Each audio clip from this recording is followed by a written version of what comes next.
अपने घर वालों से शादी के बारे में पीछा छुड़ाने के लिए मैंने ऑनलाइन एक लड़की ढूंढी और उसके साथ एक नकली शादी का इंतजाम किया। लेकिन शादी के रजिस्ट्री ऑफिस में क्लर्क ने मुझे साफ साफ नफरत से देखा। तुम पहले से शादीशुदा हो और फिर से रजिस्टर करना चाहते हो? क्या तुम्हें पता है कि दो शादी करना जुर्म है? मैं रजिस्ट्री ऑफिस से बाहर निकल रहा हूँ। मैं छपे हुए शादी के सर्टिफिकेट को हैरानी में घूर रहा हूँ। मेरे बगल वाली लड़की अफसोस से सांस लेती है। मिस्टर कैंग, अगर आप पहले से शादीशुदा हो तो मुझे यहाँ आने के लिए पैसे क्यों दिए? डिपॉजिट वापस नहीं मिलेगा। ये कहकर वह चली जाती है। मैं वहीं खड़ा रहता हूँ, अभी भी समझ नहीं पा रहा था कि अभी क्या हुआ। मैंने तो कभी किसी लड़की का हाथ भी नहीं पकड़ा। मैं शादीशुदा कैसे हो सकता हूँ? मैं फिर से प्रिंट आउट देखता हूँ। फोटो में जो आदमी है वह पक्का मैं ही हूँ। जिस औरत का नाम लिखा है वह सूचिंग वॉल है। वह खूबसूरत है, लेकिन मुझे बिल्कुल नहीं पता कि वह कौन है। मैं एक फोटो लेता हूँ और एक कॉन्टैक्ट को भेजता हूँ जिसका प्रोफाइल पिक्चर काला है। पता करो ये कौन है। तुरंत जवाब आता है। तभी मैं अपनी उलझन को पीछे धकेल देता हूँ। मैं अपने पुराने इलेक्ट्रिक स्कूटर पर बैठता हूँ और धीरे धीरे एक लग्जरी विला एरिया में जाता हूँ। जैसे ही मैं एक कोने में पार्क करता हूँ, मुझे अपने पीछे नौकर की सरगोशी सुनाई देती है। ये कौन है? ये तो बहुत हैंडसम है। श्श, ऐसा मत कहो। ये वह नाजायज बेटा है जिसे मालिक अपना बेटा मानने से मना करते हैं। उसकी माँ वह दूसरी औरत थी। वह पूरी तरह से प्रेग्नेंट होकर झगड़ा करने आ गई थी, ठीक तब जब मालकिन बच्चे को जन्म देने वाली थी। आखिर में दोनों औरतों ने एक ही दिन बच्चे को जन्म दिया। उस औरत को कोई शर्म नहीं थी। उसने सालों तक इस घर में रहने के बहाने बनाए। कम से कम वह अपनी जगह जानता था। वह मिडिल स्कूल में ही यहाँ से चला गया था और सालों से वापस नहीं आया। पता नहीं आज वह किस लिए वापस आया है। मैंने तेवरी चढ़ाई और दिखाया जैसे मैंने कुछ सुना ही न हो। अंदर लिविंग रूम में मेरी माँ ली रुयान दरवाजे पर इंतजार कर रही है। जैसे ही वह मुझे देखती है वह मुझे जल्दी से पकड़ती है और ऊपर खींच लेती है। मेरे साथ चलो पहले अपने भाई को ढूंढने। और तुम्हें शादी का सर्टिफिकेट मिल गया ना? मैं बेरुखी से जवाब देता हूँ, मिल गया। दुल्हन वह नहीं थी जिसे मैंने प्लान किया था, लेकिन टेक्निकली हाँ। अच्छा, अपनी जगह याद रखना। सुफेद शू तुम्हारे भाई की मंगेतर है। ऐसी बड़े घर की लड़की तुम जैसे नाजायज बच्चे की पहुंच से बहुत दूर है। सिर्फ तुम्हारा भाई ही उसके लायक है। उन शब्दों से मेरी आंखों में नफरत की चमक आ जाती है। सु फिशवे सु फैमिली की असली पोती है, हाइक्सिंग की सबसे बड़ी डायनेस्टी। उसने यूनिवर्सिटी में 4 साल तक मेरा पीछा किया था। फिर ग्रेजुएशन के दिन वह मेरे भाई कांगबोडा के साथ हो गई। जब ली रुयन को पता चला, उसने मुझसे तुरंत किसी और से शादी करने को कहा ताकि मेरे और सू फेक्सुए के बीच की हर संभावना खत्म हो जाए। हमेशा से ऐसा ही रहा है। जब भी मेरे और कैंगबोडा के बीच थोड़ा सा भी टकराव होता था, ली रुयन बिना किसी सवाल के मुझे पीछे हटने को कहती थी। क्योंकि मैं नाजायज हूँ, मेरा वजूद ही असल पाप है। मुझे यह सब मानने के लिए मजबूर किया गया था कि यह सब मैं ही डिजर्व करता हूँ, लेकिन मैं बहुत पहले ही इस नींद से जाग चुका हूँ। मैं ली रुयन को एक ताने वाली मुस्कान के साथ देखता हूँ। हम सहमत थे। ये आखिरी बार है। गलती लिरॉयन की है। वह कैंग घर से चिपकी रही सिर्फ मेरे पिता को हर दिन देखने के लिए। वह ही थी जो कैंग बोडा को करुष करना चाहती थी। मैं उसके फैसलों की कीमत अपनी जिंदगी से नहीं चुकाऊंगा। इस बार मैं उसकी कोख से पैदा होने का कर्ज चुका रहा हूँ और सब कुछ खत्म कर रहा हूँ। ली रियन बेचैनी से मुझे हाथ से इशारा करती है।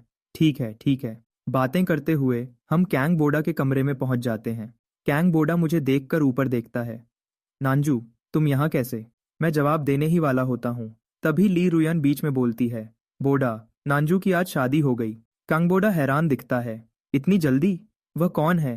फैगशू से बेहतर? ली रुयन नाक चढ़ाकर बोलती है। नामुमकिन। पूरे हाइचेंग में मिस सू से बेहतर कोई नहीं है। कौन सा इज्जतदार परिवार उसे अपनाएगा? वह लड़की तो बस कोई सड़क छाप है। उसने तो उसे यहाँ लाने की हिम्मत भी नहीं की। डरा हुआ था कि उसकी घटिया दिखावट तुम्हें बुरा ना लगे। कैंगबोडा थोड़ी जलन के साथ कहता है। अरे, नांजू काफी हैंडसम है, वरना फेक शू ने उसे 4 साल तक क्यों पीछा किया होता? खूबसूरती का क्या फायदा? उसकी बैकग्राउंड के साथ सिर्फ वही औरतें उससे शादी करेंगी जो कहीं भी मिल जाती हैं। मिस सू तो उसे बस एक खिलौना समझ रही थी, और कुछ नहीं। सिर्फ तुम ही बोडा सच में मिस सू के लायक हो। मैं तेवरी चढ़ाता हूँ। फोटो में जो औरत है वह बिल्कुल वैसी नहीं दिखती जैसा ली रुयन ने अभी बताया, लेकिन मैं इतनी बेकार बात पर बहस नहीं करना चाहता। तभी कैंग बोडा अपनी घड़ी बंद करना खत्म करता है। वह अपने ड्रेस शूज उठाने के लिए झुकता है, लेकिन उसकी शर्ट इतनी टाइट होती है कि वह आराम से झुक नहीं पाता। कैंग बोडा हल्की सी मुस्कान देता है और मुझे देखता है। लीरॉयन तुरंत मुझे धक्का देती है। बेकार, अभी भी इतना बेखबर। तुम्हारा भाई झुक नहीं पा रहा, जाओ उसके जूते पहना दो।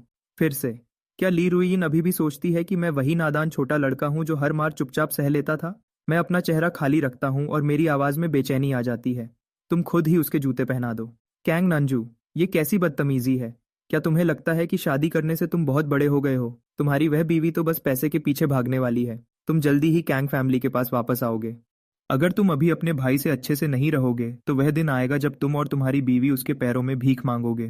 कैंग फैमिली ने तुम्हें पाला है, कम से कम तुम उनके लिए खूब मेहनत कर सकते हो। इससे पहले कि मैं जवाब दे पाता, मेरे पिता कांग वेंजोंग दरवाजे पर दिखाई देते हैं। वह तेवरी चढ़ाते हैं, हमारा एक खास मेहमान जल्दी ही आने वाला है। ये सब शोर क्या है? हैंगबोडा कुछ नहीं कहता।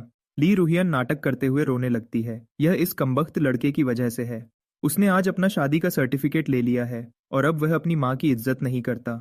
यह सुनकर कैंग वेंजोंग की नज़र मुझ पर पड़ती है। परिवार को कुछ भी अरेंज किए बिना शादी कर ली। क्या तुम्हारे पास सर्टिफिकेट है? मुझे दिखाओ। पिता की तरह दिखने वाले अजनबी की इस चिंता को देखकर मैं रुक जाता हूँ। फिर मैं अपने बैग से छपी हुई कॉपी निकालता हूँ, लेकिन ली रुयन उसके लेने से पहले ही उसे छीन लेती है। मुझे उस सड़क छाप का नाम दिखाओ जिससे तुमने शादी की है। कैंगबोदा हैरानी से पूछता है। पापा, कौन आ रहा है? आप कुछ ज्यादा ही घबराए हुए लग रहे हो। कैंग वेंजोंग आने वाले मेहमान के बारे में सोचता है और तुरंत बहुत इज्जत के एहसास के साथ सीधा खड़ा हो जाता है। वह मुश्किल से अपनी उत्तेजना छुपाते हुए नाम बोलता है, सू चिंगवू। जैसे ही मैं वह नाम सुनता हूँ मैं जम जाता हूँ। कैंग वेंजोंग हमारे खाली चेहरे देखता है और गर्व से कहता है, अगर तुम उसे नहीं जानते तो ये नॉर्मल है। मैंने भी उससे कभी खुद नहीं मिला हूँ। वह काफी रहस्यमयी है। वह सू फेशु की बुआ है, सिर्फ 28 साल की है और पहले ही सू फैमिली की असली ताकत है। लीरोयन हैरान होकर सांस लेती है। तो क्या वह बोडा के लिए और भी अच्छी मैच नहीं है? फैमिली का हेड किसी भी पोती से ज्यादा बड़ा होता है। कैंग वेंजोंग गुस्से से कहता है, ये क्या बकवास कर रही हो? सूचिंगवाल पहले से शादीशुदा है। मैं अपनी आंखें छोटी करता हूँ। अगर सर्टिफिकेट पर वह औरत सच में वही है तो सूचिंगवुल को कुछ पता होगा। ली रुयन थोड़ी उदास दिखती है। उसका पति कौन है? बोडा से ज्यादा खुशकिस्मत लगता है। मैं कैंग वेंजोंग को देखता हूँ। वह अपना सिर हिलाता है। कोई नहीं जानता। लगता है ना वह और ना उसका पति सोशल टाइप के हैं। कैंग वेंजोंग तेवरी चढ़ाता है। मुझे सच में नहीं पता कि वह आज इतनी जल्दी यहाँ क्यों आई है। सू फैमिली हाइचेंग की सबसे ताकतवर डायनेस्टी है और फैमिली का हेड बहुत खास जगह रखता है। कैंग फैमिली ज्यादा से ज्यादा अपर मिडिल क्लास है। ये शादी तो पहले ही कांग बोडा का अपनी औकात से ऊपर शादी करना है। सू फैमिली के हेड का सू फेक्सुई की शादी में आना ही पहले ही बहुत बड़ी बात होगी। एक सिंपल सगाई की रस्म के लिए वह खुद क्यों आएगी?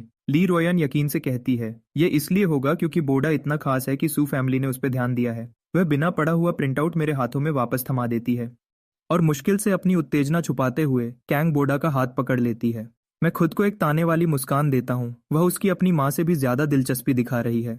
बटलर सीढ़ियों के ऊपर दिखाई देता है। साहब, सू फैमिली जल्दी ही पहुंचने वाली है। कैंग वेंजोंग तुरंत पलटता है और नीचे चला जाता है। जब वह मेरे पास से गुजरता है वह आमतौर पर कहता है, तुम बहुत समय से वापस नहीं आए हो, जाने से पहले कुछ पी कर जाना। मैं सिर हिलाता हूँ। मैं रुकना चाहता हूँ और देखना चाहता हूँ कि सूचिंगवाल कौन है। कमरे में ली रोयन कांग बोडा को अपनी अमीर दुल्हन का स्वागत करने के लिए तैयारी करते हुए देखती है, ऐसी खुशी के साथ जिसे वह मुश्किल से छुपा पा रही है। 20 साल से भी पहले अगर नानजिंगसू नहीं आई होती तो वह ही कांग वेंजोंग से शादी करती। उसने नानजिंगसू को इसके लिए कभी माफ नहीं किया, इसलिए उसने जानबूझकर हंगामा किया, नानजिंगसू के ही दिन बच्चे को जन्म देने का इंतजाम किया और हॉस्पिटल में दोनों बच्चों को बदल दिया। अब उसका बेटा आखिरकार अच्छी शादी कर रहा है और नानजिंगसू से तो यह भी उम्मीद की जाएगी कि वह उसके लिए एक अच्छा शादी का तोहफा तैयार करे। जबकि कैंग नंजू, जिसे नाजायज बच्चा कहा गया है, बिना पैसे के किसी सड़क छाप से शादी करने जा रहा है। नीचे मैं सीढ़ियों के बगल वाली अंधेरी दीवार से आलसी तरीके से टिका हुआ हूँ। मेरी आंखें दरवाजे पर टिकी हैं। सू फैमिली के आने का इंतजार कर रहा हूँ। थोड़ी देर बाद मिसेस कैंग सीढ़ियों से नीचे आती है, एक नौकर के सहारे। उन्होंने पर्पल चिपाव पहना हुआ है। उनकी बॉडी थोड़ी पतली है। उनकी पूरी शख्सियत में एक शांत और पढ़ी लिखी नजाकत है। नौकर धीरे से कहता है, मालकिन, आपकी तबीयत ठीक नहीं है, शायद आपको ऊपर आराम करना चाहिए। मिसेस कैंग खांसी के बीच अपना सिर हिलाती है। नहीं, मैं बोडा के लिए इतना खास दिन मिस नहीं कर सकती। मैं उनकी शक्ल को सीढ़ियों से नीचे उतरते हुए देखता हूँ। मेरी आंखें एक गहरी गर्माहट से भर जाती हैं। यह लगभग अजीब है। जिस इंसान को मुझसे सबसे ज्यादा नफरत करने का हक था, वह ही इस घर में एकमात्र गर्माहट थी जिसे मैं जानता था।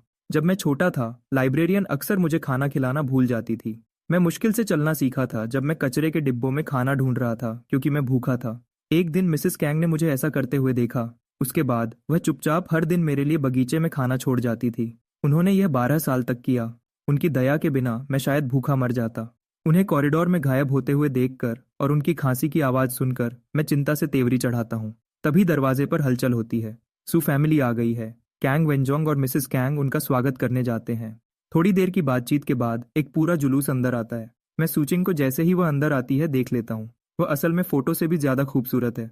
जैसे मेरी नजर को महसूस करते हुए वह अचानक मेरी तरफ देखती है। एक पल के लिए हमारी आंखें मिलती हैं। उसकी नजर की तेजी मेरे अंदर कुछ उतार देती है। मैं उसके चेहरे में और कुछ ढूंढना चाहता हूँ लेकिन सूचिंग हुआ अपनी नजर हटा लेती है। यह मुझे छोड़ देता है, उलझन में। क्या वह मुझे जानती है या नहीं? कांग वेंजोंग गर्मी से मुस्कुराता है। मिस सू, आपके पति कहाँ हैं? क्या वह आपके साथ नहीं आए? उन शब्दों पर मैंने महसूस किया कि सू चिंगवुल ने फिर से मेरी तरफ देखा। वह शांति से जवाब देती है, वह नहीं आ पाए। ग्रुप रिसेप्शन रूम की तरफ बढ़ता है, बातें करते हुए। सू फेशु, जिसने 4 साल तक मेरा पीछा किया था, बड़ों के पीछे चलती है। अपनी फॉर्मल ड्रेस में वह यूनिवर्सिटी के दिनों से ज्यादा शांत और गंभीर लगती है। उसने मुझे नोटिस नहीं किया है। वह कांग बोडा के साथ धीरे धीरे बातें करते हुए बिजी है। सब लोग बैठ जाते हैं। सू चिंगबुल खास जगह पर बैठती है और सगाई की बात शुरू हो जाती है। मैं आखिरकार वहां से बाहर निकलता हूं जहां मैं खड़ा था और रिसेप्शन रूम में जमा हुए लोगों को चुपचाप देखता हूं। फिर कोई मेरा हाथ पकड़कर खींचता है। ली रुयन मुझ पर गुस्से से बोलती है, कैंग नानजू, तुम अभी तक यहाँ क्या कर रहे हो? कहीं तुम अभी भी सुफे शुए को पसंद तो नहीं करते? साफ सुन लो, वह तुम्हारी भाभी बनने वाली है। आराम से, मुझे दूसरा आदमी बनने में कोई दिलचस्पी नहीं है। कैंग वेंजोंग ने मुझे पीने के लिए रुकने को कहा था। जब से मैं समझदार हुआ हूं, मैंने उन्हें हमेशा कैंग वेंजोंग ही बुलाया है, कभी पापा नहीं। ली रुयन दांत पीसती है, वह तो बस शराफत थी। तुमने उसे सच मान लिया। तुम्हें अपनी जगह नहीं पता। मैं भी ऐसी जगह पर फैमिली को शर्मिंदा किए बिना नहीं आ सकती। और तुम्हें लगता है कि एक नाजायज बच्चा उस टेबल पर बैठ सकता है? अभी यहाँ से निकल जाओ। मैं बेचैनी से घूरता हूँ और जवाब देने ही वाला होता हूँ जब मेरी आंख सूचिंग वॉल को अपनी जगह से उठते हुए देखती है। वह अपने फोन की तरफ इशारा करती है और बैल्कनी की तरफ जाती है। जरूर कोई कॉल होगी। मेरी आंखें तेज हो जाती हैं। मैं लीरियन को हल्का सा इशारा करता हूँ और रिसेप्शन रूम से निकलकर बैल्कनी की तरफ मुड़ जाता हूँ। जैसे ही मैं पास पहुंचता हूँ, वह कॉल काट देती है और अपनी ठंडी आंखें मुझ पर घुमाती है। रुको। उस खतरनाक नजर को देखकर मेरे होंठों पर मुस्कुराहट आती है और मैं अचानक बोल उठता हूँ, जान। मैंने सूचिंग को ध्यान से देखा, कोई रिएक्शन देखने के लिए। उसके आसपास की ठंडक और बढ़ जाती है। वह बिना किसी भाव के मुझे घूरती है, फिर वह जाने के लिए मुड़ती है। मैं तेजी से आगे बढ़ता हूँ और उसका रास्ता रोक देता हूँ। सुचिंगवा की भौहें थोड़ी सिकुड़ जाती हैं। हटो, तुम मुझे पहचानती नहीं। वह मुझे बेपरवाह होकर देखती है। क्या मुझे चाहिए? कैंग के घर में आने के बाद से उसे एक अलग नजर महसूस हो रही थी जो उसका पीछा कर रही थी। दूसरी नजरों से अलग जो उसे पसंद नहीं थी। यह नजर खुली और शर्मिंदा नहीं थी। इसी वजह से उसने मुझे एक से ज्यादा बार देखा था। जब उसने मुझे देखते हुए पकड़ा तो मैंने नजर नहीं हटाई। मैं बस उसे देखता रहा, बिना किसी परवाह के। उसने सोचा था शायद मैं उन आदमियों से अलग हूं जो उसे लालची नजरों से देखते थे, लेकिन पता चला मैं उन सबसे ज्यादा हिम्मत वाला था। सीधा उसके पास जाकर उसे जान कह दिया। सू चिंगवू के चेहरे पर बेचैनी और बढ़ जाती है। सर, मैं शादीशुदा हूँ। कृपया ठीक से पेश आएं। मैं हैरान रह जाता हूँ। वह मुझे साफ तौर पर नहीं पहचानती। क्या रजिस्ट्री में कोई गलती हो गई है? क्या मैं पूछ सकता हूँ आपके पति कौन हैं? और उसका जवाब हमेशा की तरह ठंडा, डा करता, तुम्हारा काम नहीं। मैं छपा हुआ सर्टिफिकेट निकालता हूँ और उसके सामने रखता हूँ।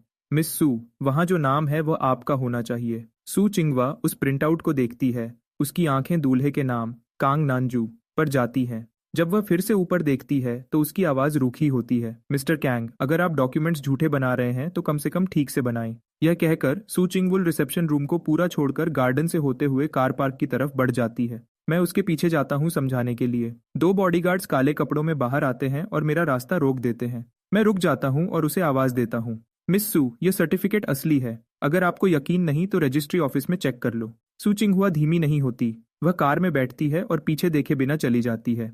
हैंग बोडा मुझे सू चिंगवाल के पास जाते हुए देख लेता है, भले ही वह सुन नहीं पाता कि क्या बात हुई। सू चिंगहुआ को जाते देखकर मैं अपनी स्कूटर पर बैठता हूँ और उसके पीछे निकल जाता हूँ। कंग बोडा तुरंत पूछता है, मिस सू क्यों चली गई? क्या किसी ने उन्हें बुरा कहा? सू चिंगवॉल का पर्सनल असिस्टेंट मुस्कुराता है। मिस सू को कुछ जरूरी काम था। वह माफी मांगती है। कृपया यह बात अपने बड़ों तक पहुंचा देना। कैंग बोडा अदब से सर हिलाता है और असिस्टेंट को बाहर तक छोड़ता है। कैंग वेंजोंग परेशानी से पूछता है, मिस सू क्यों चली गई? क्या मेहमान नवाजी में कोई कमी थी? कैंग बोडा सोचता है कि सुफाइसू आज कितनी परेशान लग रही थी। इधर उधर देख रही थी जैसे किसी को ढूंढ रही हो। फिर वह मेरा चेहरा सोचता है और उसकी मुट्ठी कस जाती है। उसकी आंखों में कुछ बदलता है। मैंने नानजू को मिस सू को परेशान करते देखा। वह काफी गुस्से में चली गई और एक मैसेज छोड़ गई।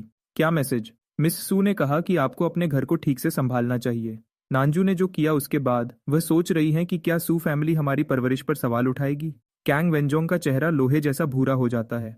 इधर मैं विला डिस्ट्रिक्ट से निकलते ही सू चिंगवॉल की कार को खो देता हूँ। जब मैं अभी भी इस बात से परेशान होता हूँ, मेरा फोन बजता है। एक औरत की आवाज आती है, बॉस, मुझे सू चिंगवॉल की जानकारी मिल गई है। सू चिंगवू सू पेट्रियार्क की दूसरी बेटी है, जिसके बारे में कहा जाता है कि वह बहुत सख्त और ठंडे दिल की है। इसी वजह से उसे बचपन में विदेश भेज दिया गया था। सबको लगा था कि फैमिली का काम सबसे बड़े बेटे सुफेचू के पापा को मिलेगा। किसी ने नहीं सोचा था कि सूचिंग वू पिछले हफ्ते अचानक वापस आ जाएगी।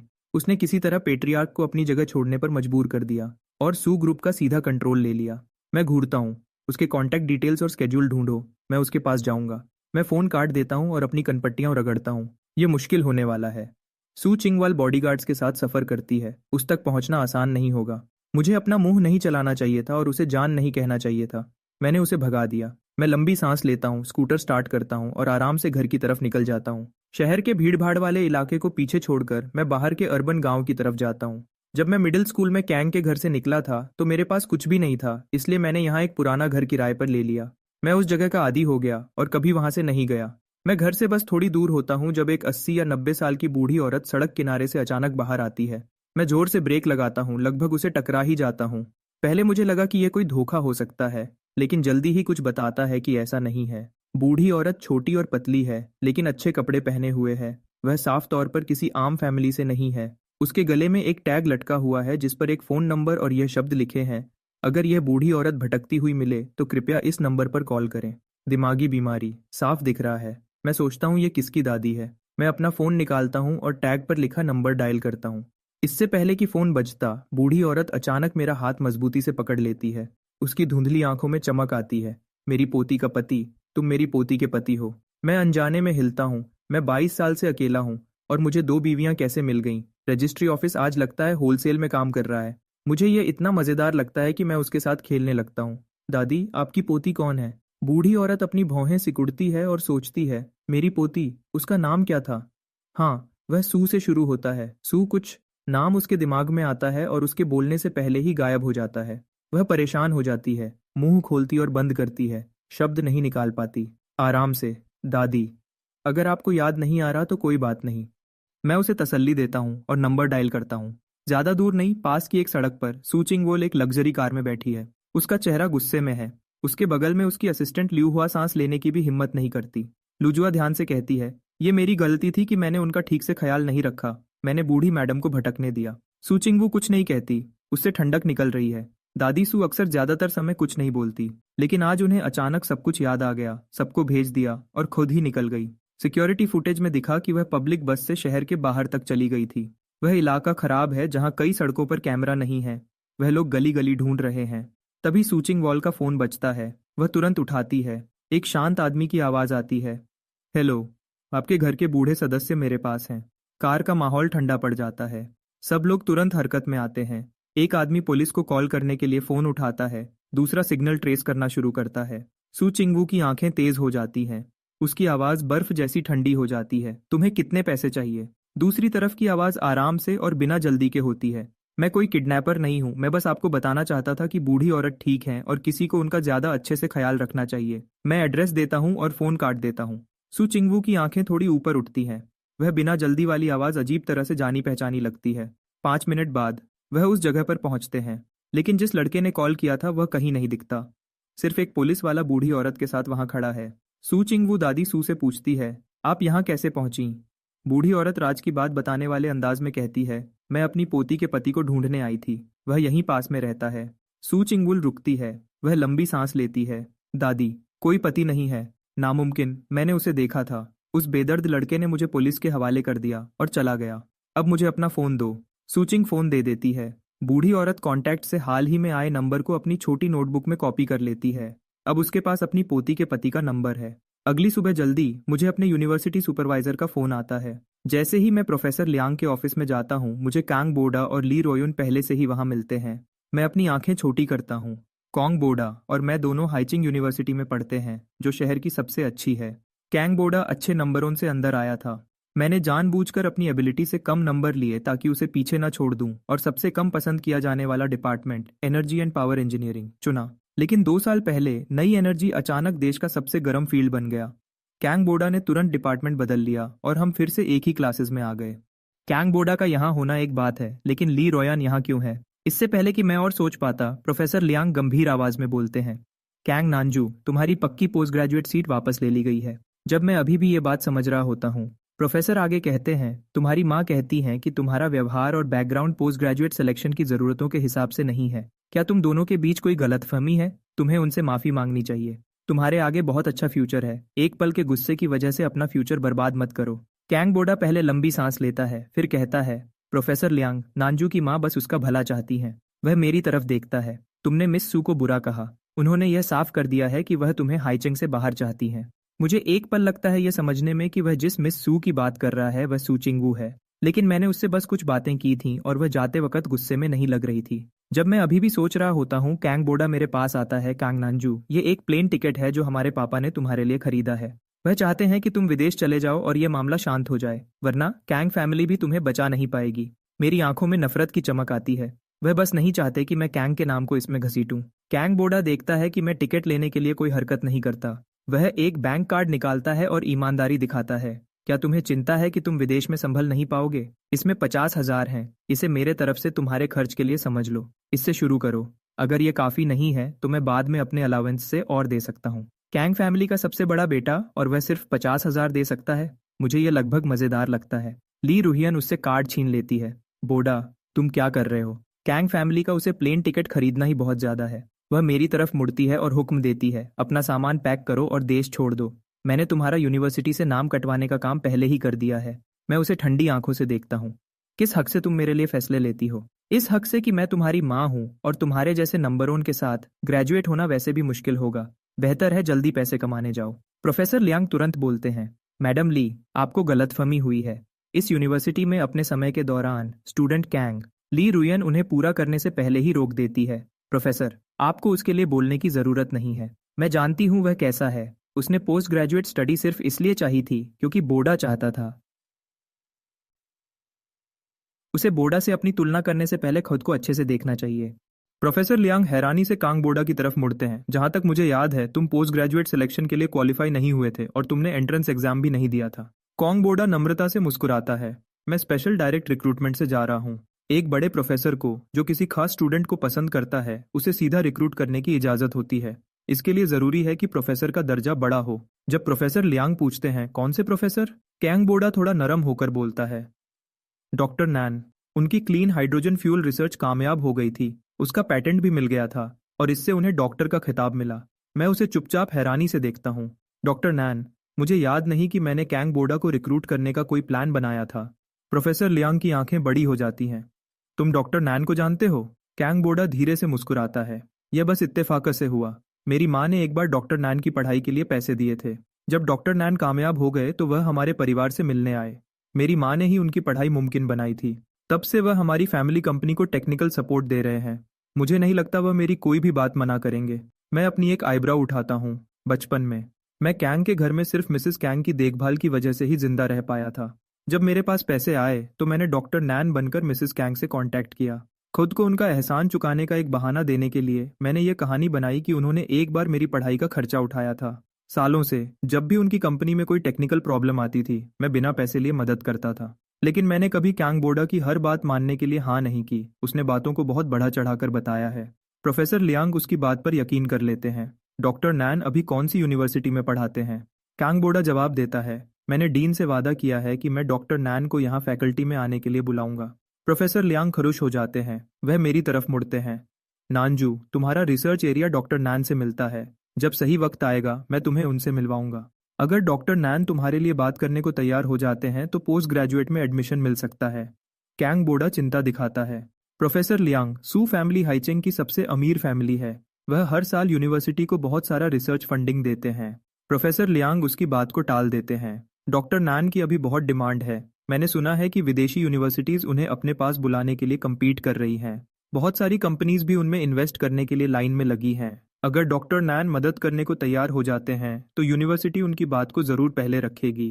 कांग बोडा नाटक करते हुए लंबी सांस लेता है। बात यह है कि डॉक्टर नैन मेरी माँ की बात मानते हैं। अगर मैं पूछता तो वह पूरी कोशिश करते मदद करने की। लेकिन नानजू मेरे पिता का नाजायज बेटा है जो मेरी माँ के इंटरेस्ट्स के खिलाफ है।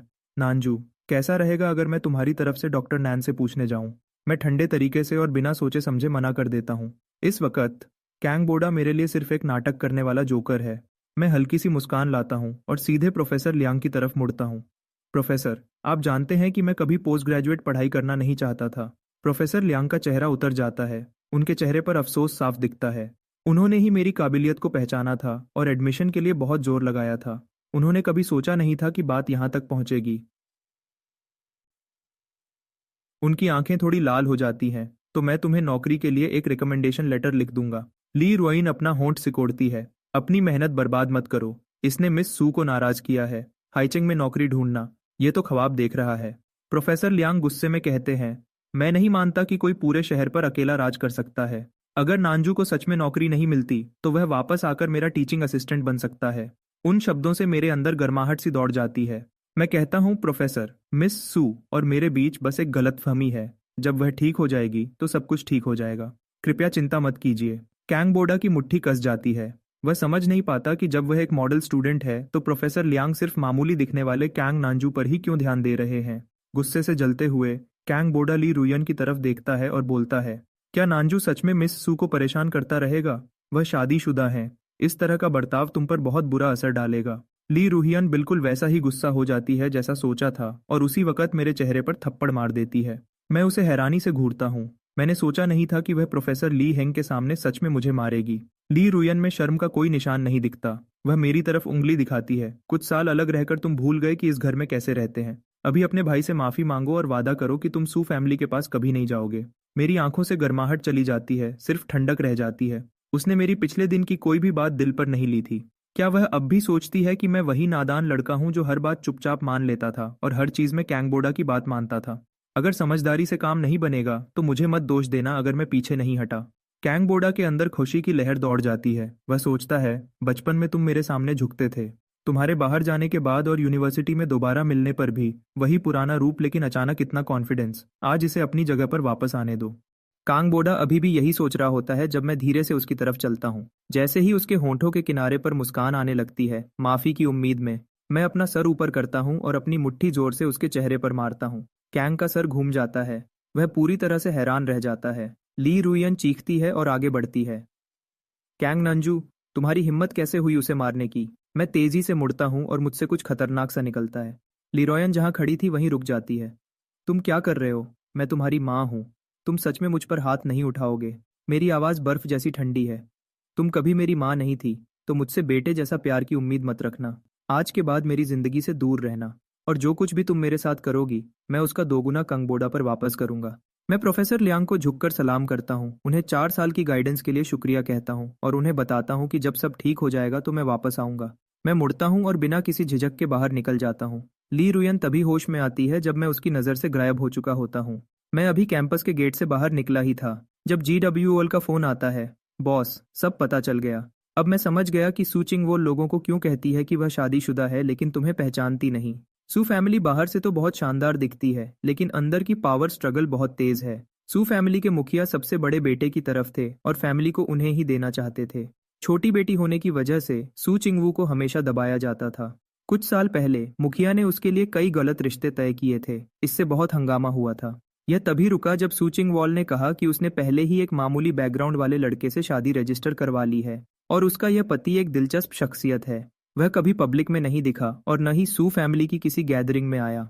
तो सब कुछ मिलाकर सिर्फ एक ही नतीजा निकलता है। GWOL बात को लंबा खींचती है, सस्पेंस का मजा लेते हुए, लेकिन उसके खत्म करने से पहले ही मैं सब समझ चुका था। क्या तुम्हें उसका स्केड्यूल और कॉन्टैक्ट डिटेल्स मिल गए? वह थोड़ी शर्मिंदा सी आवाज में बोलेगी। मैं तुम्हें अगले कुछ दिन का उसका स्केड्यूल जल्दी ही भेज दूंगी। उसका पर्सनल नंबर नहीं मिल पाया, ठीक है, मैं उसके पास सीधे जाऊंगा। सूचिंग जैसी पोजीशन वाली लड़की अपना पर्सनल नंबर सीक्रेट रखेगी, यह तो आम बात है। जी-वॉल तुरंत आगे कहती है, उसके आसपास हर वक्त बॉडीगार्ड्स रहते हैं, उसके पास जाना आसान नहीं होगा। क्या तुम जोर जबरदस्ती से जाओगे या चुपके से? मेरे चेहरे पर एक तिरछी मुस्कान आती है। सू ग्रुप की बिल्डिंग के बाहर मैं अपनी डिलीवरी वर्कर की यूनिफॉर्म ठीक करता हूँ। मैं एक पार्सल लेकर अंदर चलता हूँ। ये मिसेस सू के लिए एक डिलीवरी है, उनके पर्सनल सिग्नेचर चाहिए। रिसेप्शनिस्ट मुझे ऊपर जाने से पहले सेक्रेटेरिएट को फोन करती है। मैं डेडिकेटेड एलिवेटर से 88 फ्लोर पर जाता हूँ। एलिवेटर एक बड़े खुले एरिया में खुलता है। यहाँ 100 से ज्यादा लोगों का पूरा सेक्रेटेरिएट काम करता है, सब एक ही इंसान की सेवा में। मैं उस सेक्रेटरी के पीछे चलता हूँ जिसे मुझे एग्जीक्यूटिव ऑफिस तक ले जाने के लिए कहा गया था। सोचता हूँ कि मैं बस पहुंचने ही वाला हूँ, तभी एक शख्स मेरे सामने आ जाता है। लिहुआ गुस्से से मेरी तरफ देखता है। मिस्टर कैंग, आप यहाँ क्या कर रहे हैं? लियू हुआ का चेहरा बिल्कुल भी स्वागत करने वाला नहीं था। उसे अभी भी याद है जब मैं कैंग के घर में सू चिंगहुआ के पास गया था। सू चिंगवेल ने इस बात का कोई इशू नहीं बनाया था और अब मैं एक डिलीवरी वर्कर बनकर वापस आया हूँ। वह 2 बॉडीगार्ड्स को इशारा करता है। यहाँ क्या हो रहा है? तुम बिना आइडेंटिटी चेक किए किसी को टॉप फ्लोर पे ले आए। इसे अभी के अभी बाहर निकालो। मैं अपना चेहरा बिल्कुल नॉर्मल रखता हूँ। आपका मतलब क्या है? क्या सू ग्रुप डिलीवरी वर्कर्स को कम समझता है? लुहुआ ठंडी हंसी हंसता है। तुम तो बातों को पलटने में उस्ताद हो। हम हर पेशे की इज्जत करते हैं, लेकिन क्या तुम डिलीवरी वर्कर हो? क्या तुम्हारे पास वर्कर आईडी है? उसके मुंह से शब्द निकले ही थे कि मैं एक वर्क आईडी निकालता हूँ। मेरा चेहरा मुस्कुराहट और गुस्से के बीच में था। उसने यह एक्सपेक्ट नहीं किया था। उसका चेहरा सख्त हो जाता है। तुमने आज ही तो रजिस्टर नहीं किया ना? आईडी खुली हुई है, रजिस्ट्रेशन की डेट वहीं पर है। लुजुआ घूरता है। ये आज रजिस्टर नहीं हुआ था। ये सच में एक डिलीवरी वर्कर है। मैं बंद ऑफिस के दरवाजे की तरफ धीरे से आवाज देता हूँ, मिस सू, क्या आप अपनी डिलीवरी के लिए साइन करने को तैयार हैं? अंदर से एक साफ आवाज आती है, उसे अंदर आने दो। मैं लुआ की तरफ एक तिरछी नजर डालता हूँ, बिल्कुल भी जल्दबाजी में नहीं। उसका चेहरा सख्त होते देख मैं उसके पास से गुजरता हूँ और अंदर चला जाता हूँ। सू चिंगवेल का ऑफिस कम लग्जरी वाला था। काला, सफेद और ग्रे रंग का। उसमें गर्माहट का कोई निशान नहीं था। वह एक डॉक्यूमेंट साइन करना खत्म करती है उससे पहले कि वह ऊपर देखे। उसकी चमकती आंखें कुछ नहीं बताती। मैं डिलीवरी फॉर्म की तरफ इशारा करता हूँ, यहाँ साइन कीजिए मिस सू। उसकी नज़र मुझ पर एक पल के लिए रुकती है, फिर वह पेन उठाती है और साइन करती है। फिर मैं कहता हूँ, मिस सू, आप सच में शादीशुदा नहीं है ना? उसका पेन रुक जाता है। वह अपना सर ऊपर उठाती है। उसकी ठंडी आंखें मुझ पर टिक जाती हैं। मैं जानता हूँ कि मैंने सही अंदाजा लगाया है। रजिस्ट्री में हाथ से लिखी पर्सनल इन्फॉर्मेशन चाहिए होती है, ऐसी गलतियां नहीं होती। सु चिंगवा पब्लिक में कहती है कि वह शादीशुदा है, फिर भी उसे नहीं पता कि मैं कौन हूँ। जी वोल की इन्वेस्टिगेशन के बाद जवाब साफ है। सुचिंग वोल ने अपने परिवार को चुप कराने के लिए एक नकली पति बनाया था। वह कभी सच में रजिस्ट्री ऑफिस गई ही नहीं थी, इसलिए उसे नहीं पता कि मैं उसका पति हूँ। मिस सू, मैं जानता हूँ कि यह बात मानना मुश्किल लगता है, लेकिन हम सच में शादीशुदा हैं। सूचिंग धीरे से और शांति से बैठ जाती है। उसके चेहरे पर हल्की सी मजाकिया मुस्कान आती है। मिस्टर कैंग, अपनी मेहनत बर्बाद मत करो। अगर मैं शादीशुदा नहीं भी होती तो भी मैं तुमसे सिर्फ सूफेशु को परेशान करने के लिए शादी नहीं करती। मैं रुकता हूँ। वह सूफेशु के साथ मेरी हिस्ट्री जानती है और उसने यह नतीजा निकाला है कि मैं यहाँ बदला लेने आया हूँ, इसलिए वह मेरी किसी भी बात पर यकीन नहीं करती। मेरा यहाँ आना सूफेशु से कोई लेना देना नहीं है। सुचिंगवॉल मेरी बात काट देती है। मुझे तुम्हारे रोमांटिक चक्कर में कोई इंटरेस्ट नहीं है। ये जल्दी से साइन करना खत्म करती है। फिर वह डिलीवरी फॉर्म मुझे वापस दे देती है। दोबारा मुझे परेशान करने यहाँ मत आना। ये मत कहना कि मैंने तुम्हें वार्न नहीं किया था। इससे मुझे थोड़ी जलन होती है। क्या तुम पहले ही थोड़ी ज्यादा बदतमीजी नहीं कर चुकी हो? तुमने ये साफ कर दिया था कि तुम मुझे हाईचिंग से बाहर चाहती हो। सू चिंगवॉल गुस्से से देखती है। क्या? मैंने कब? उसके खत्म करने से पहले एक अलग रिंगटोन बजती है। यह उसकी दादी के लिए सेट की गई थी। वह तुरंत फोन उठाती है। केयरटेकर की आवाज आती है, मिस सू, बूढ़ी मैडम फिर से गायब हो गई हैं। सूचिंग हुआ तुरंत दरवाजे की तरफ जाती है। मैं उसके पीछे जाना चाहता हूँ और बात खत्म करना चाहता हूँ, लेकिन लियू हुआ मेरे सामने आ जाता है। मिस्टर कैंग, मैं आपको सलाह दूंगा कि आप यहीं रुक जाएं। मैं लंबी सांस लेता हूँ। मुझे सू ग्रुप से बाहर निकाल दिया जाता है। फिर मैं धीरे धीरे अपने घर की तरफ जाता हूँ। मैं अभी अपने घर के दरवाजे पर ही था जब मैं पीछे मुड़ता हूँ। पहले वाली बूढ़ी औरत मेरे पीछे चुपके चुपके चल रही थी। मैं उसे मजबूरी से देखता हूँ और अभी बोलने ही वाला होता हूँ कि वह मेरी कलाई पकड़ लेती है। दामाद जी, दोबारा मुझे पीछे छोड़ने की हिम्मत मत करना। मेरे किराए के घर में दादी सू डाइनिंग टेबल पर बैठी हैं और लगातार 3 ग्लास पानी पीती हैं। मैं गंभीरता से कहता हूँ, मैं सच में आपका दामाद नहीं हूँ। लेकिन बूढ़ी औरत अपनी बात पर अडिग है। वह अपने दोनों हाथों से ग्लास पकड़ती है और एक और लंबा घूंट लेती है। यह जानते हुए कि मैं उससे बात नहीं कर सकता, मैं अपना फोन निकालता हूँ और पहले वाला नंबर डायल करता हूँ। पहली रिंग पर ही फोन उठ जाता है।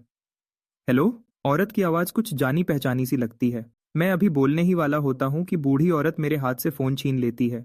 थोड़ी दूरी पर सू चिंगवुल आसपास की गलियों में तलाशी ले रही है। उसका चेहरा शांत है, अंदर से वह चुपचाप परेशान है।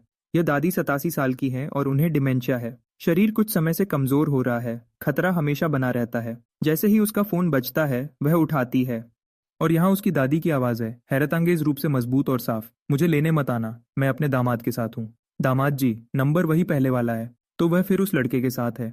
सू चिंगवल गुस्से में पूछती है, तुम कहाँ हो? बूढ़ी औरत कहती है, नहीं बताऊंगी। सू चिंगवल कहती है, तुम्हें लगता है अगर तुम नहीं बताओगी तो मैं तुम्हें ढूंढ नहीं पाऊंगी? बूढ़ी औरत गुस्से से जवाब देती है, तुम मुझे ढूंढने मत आना और न ही किसी को मेरे पीछे भेजना। सू चिंगवल बेचैनी से अपना सर खुजाती है।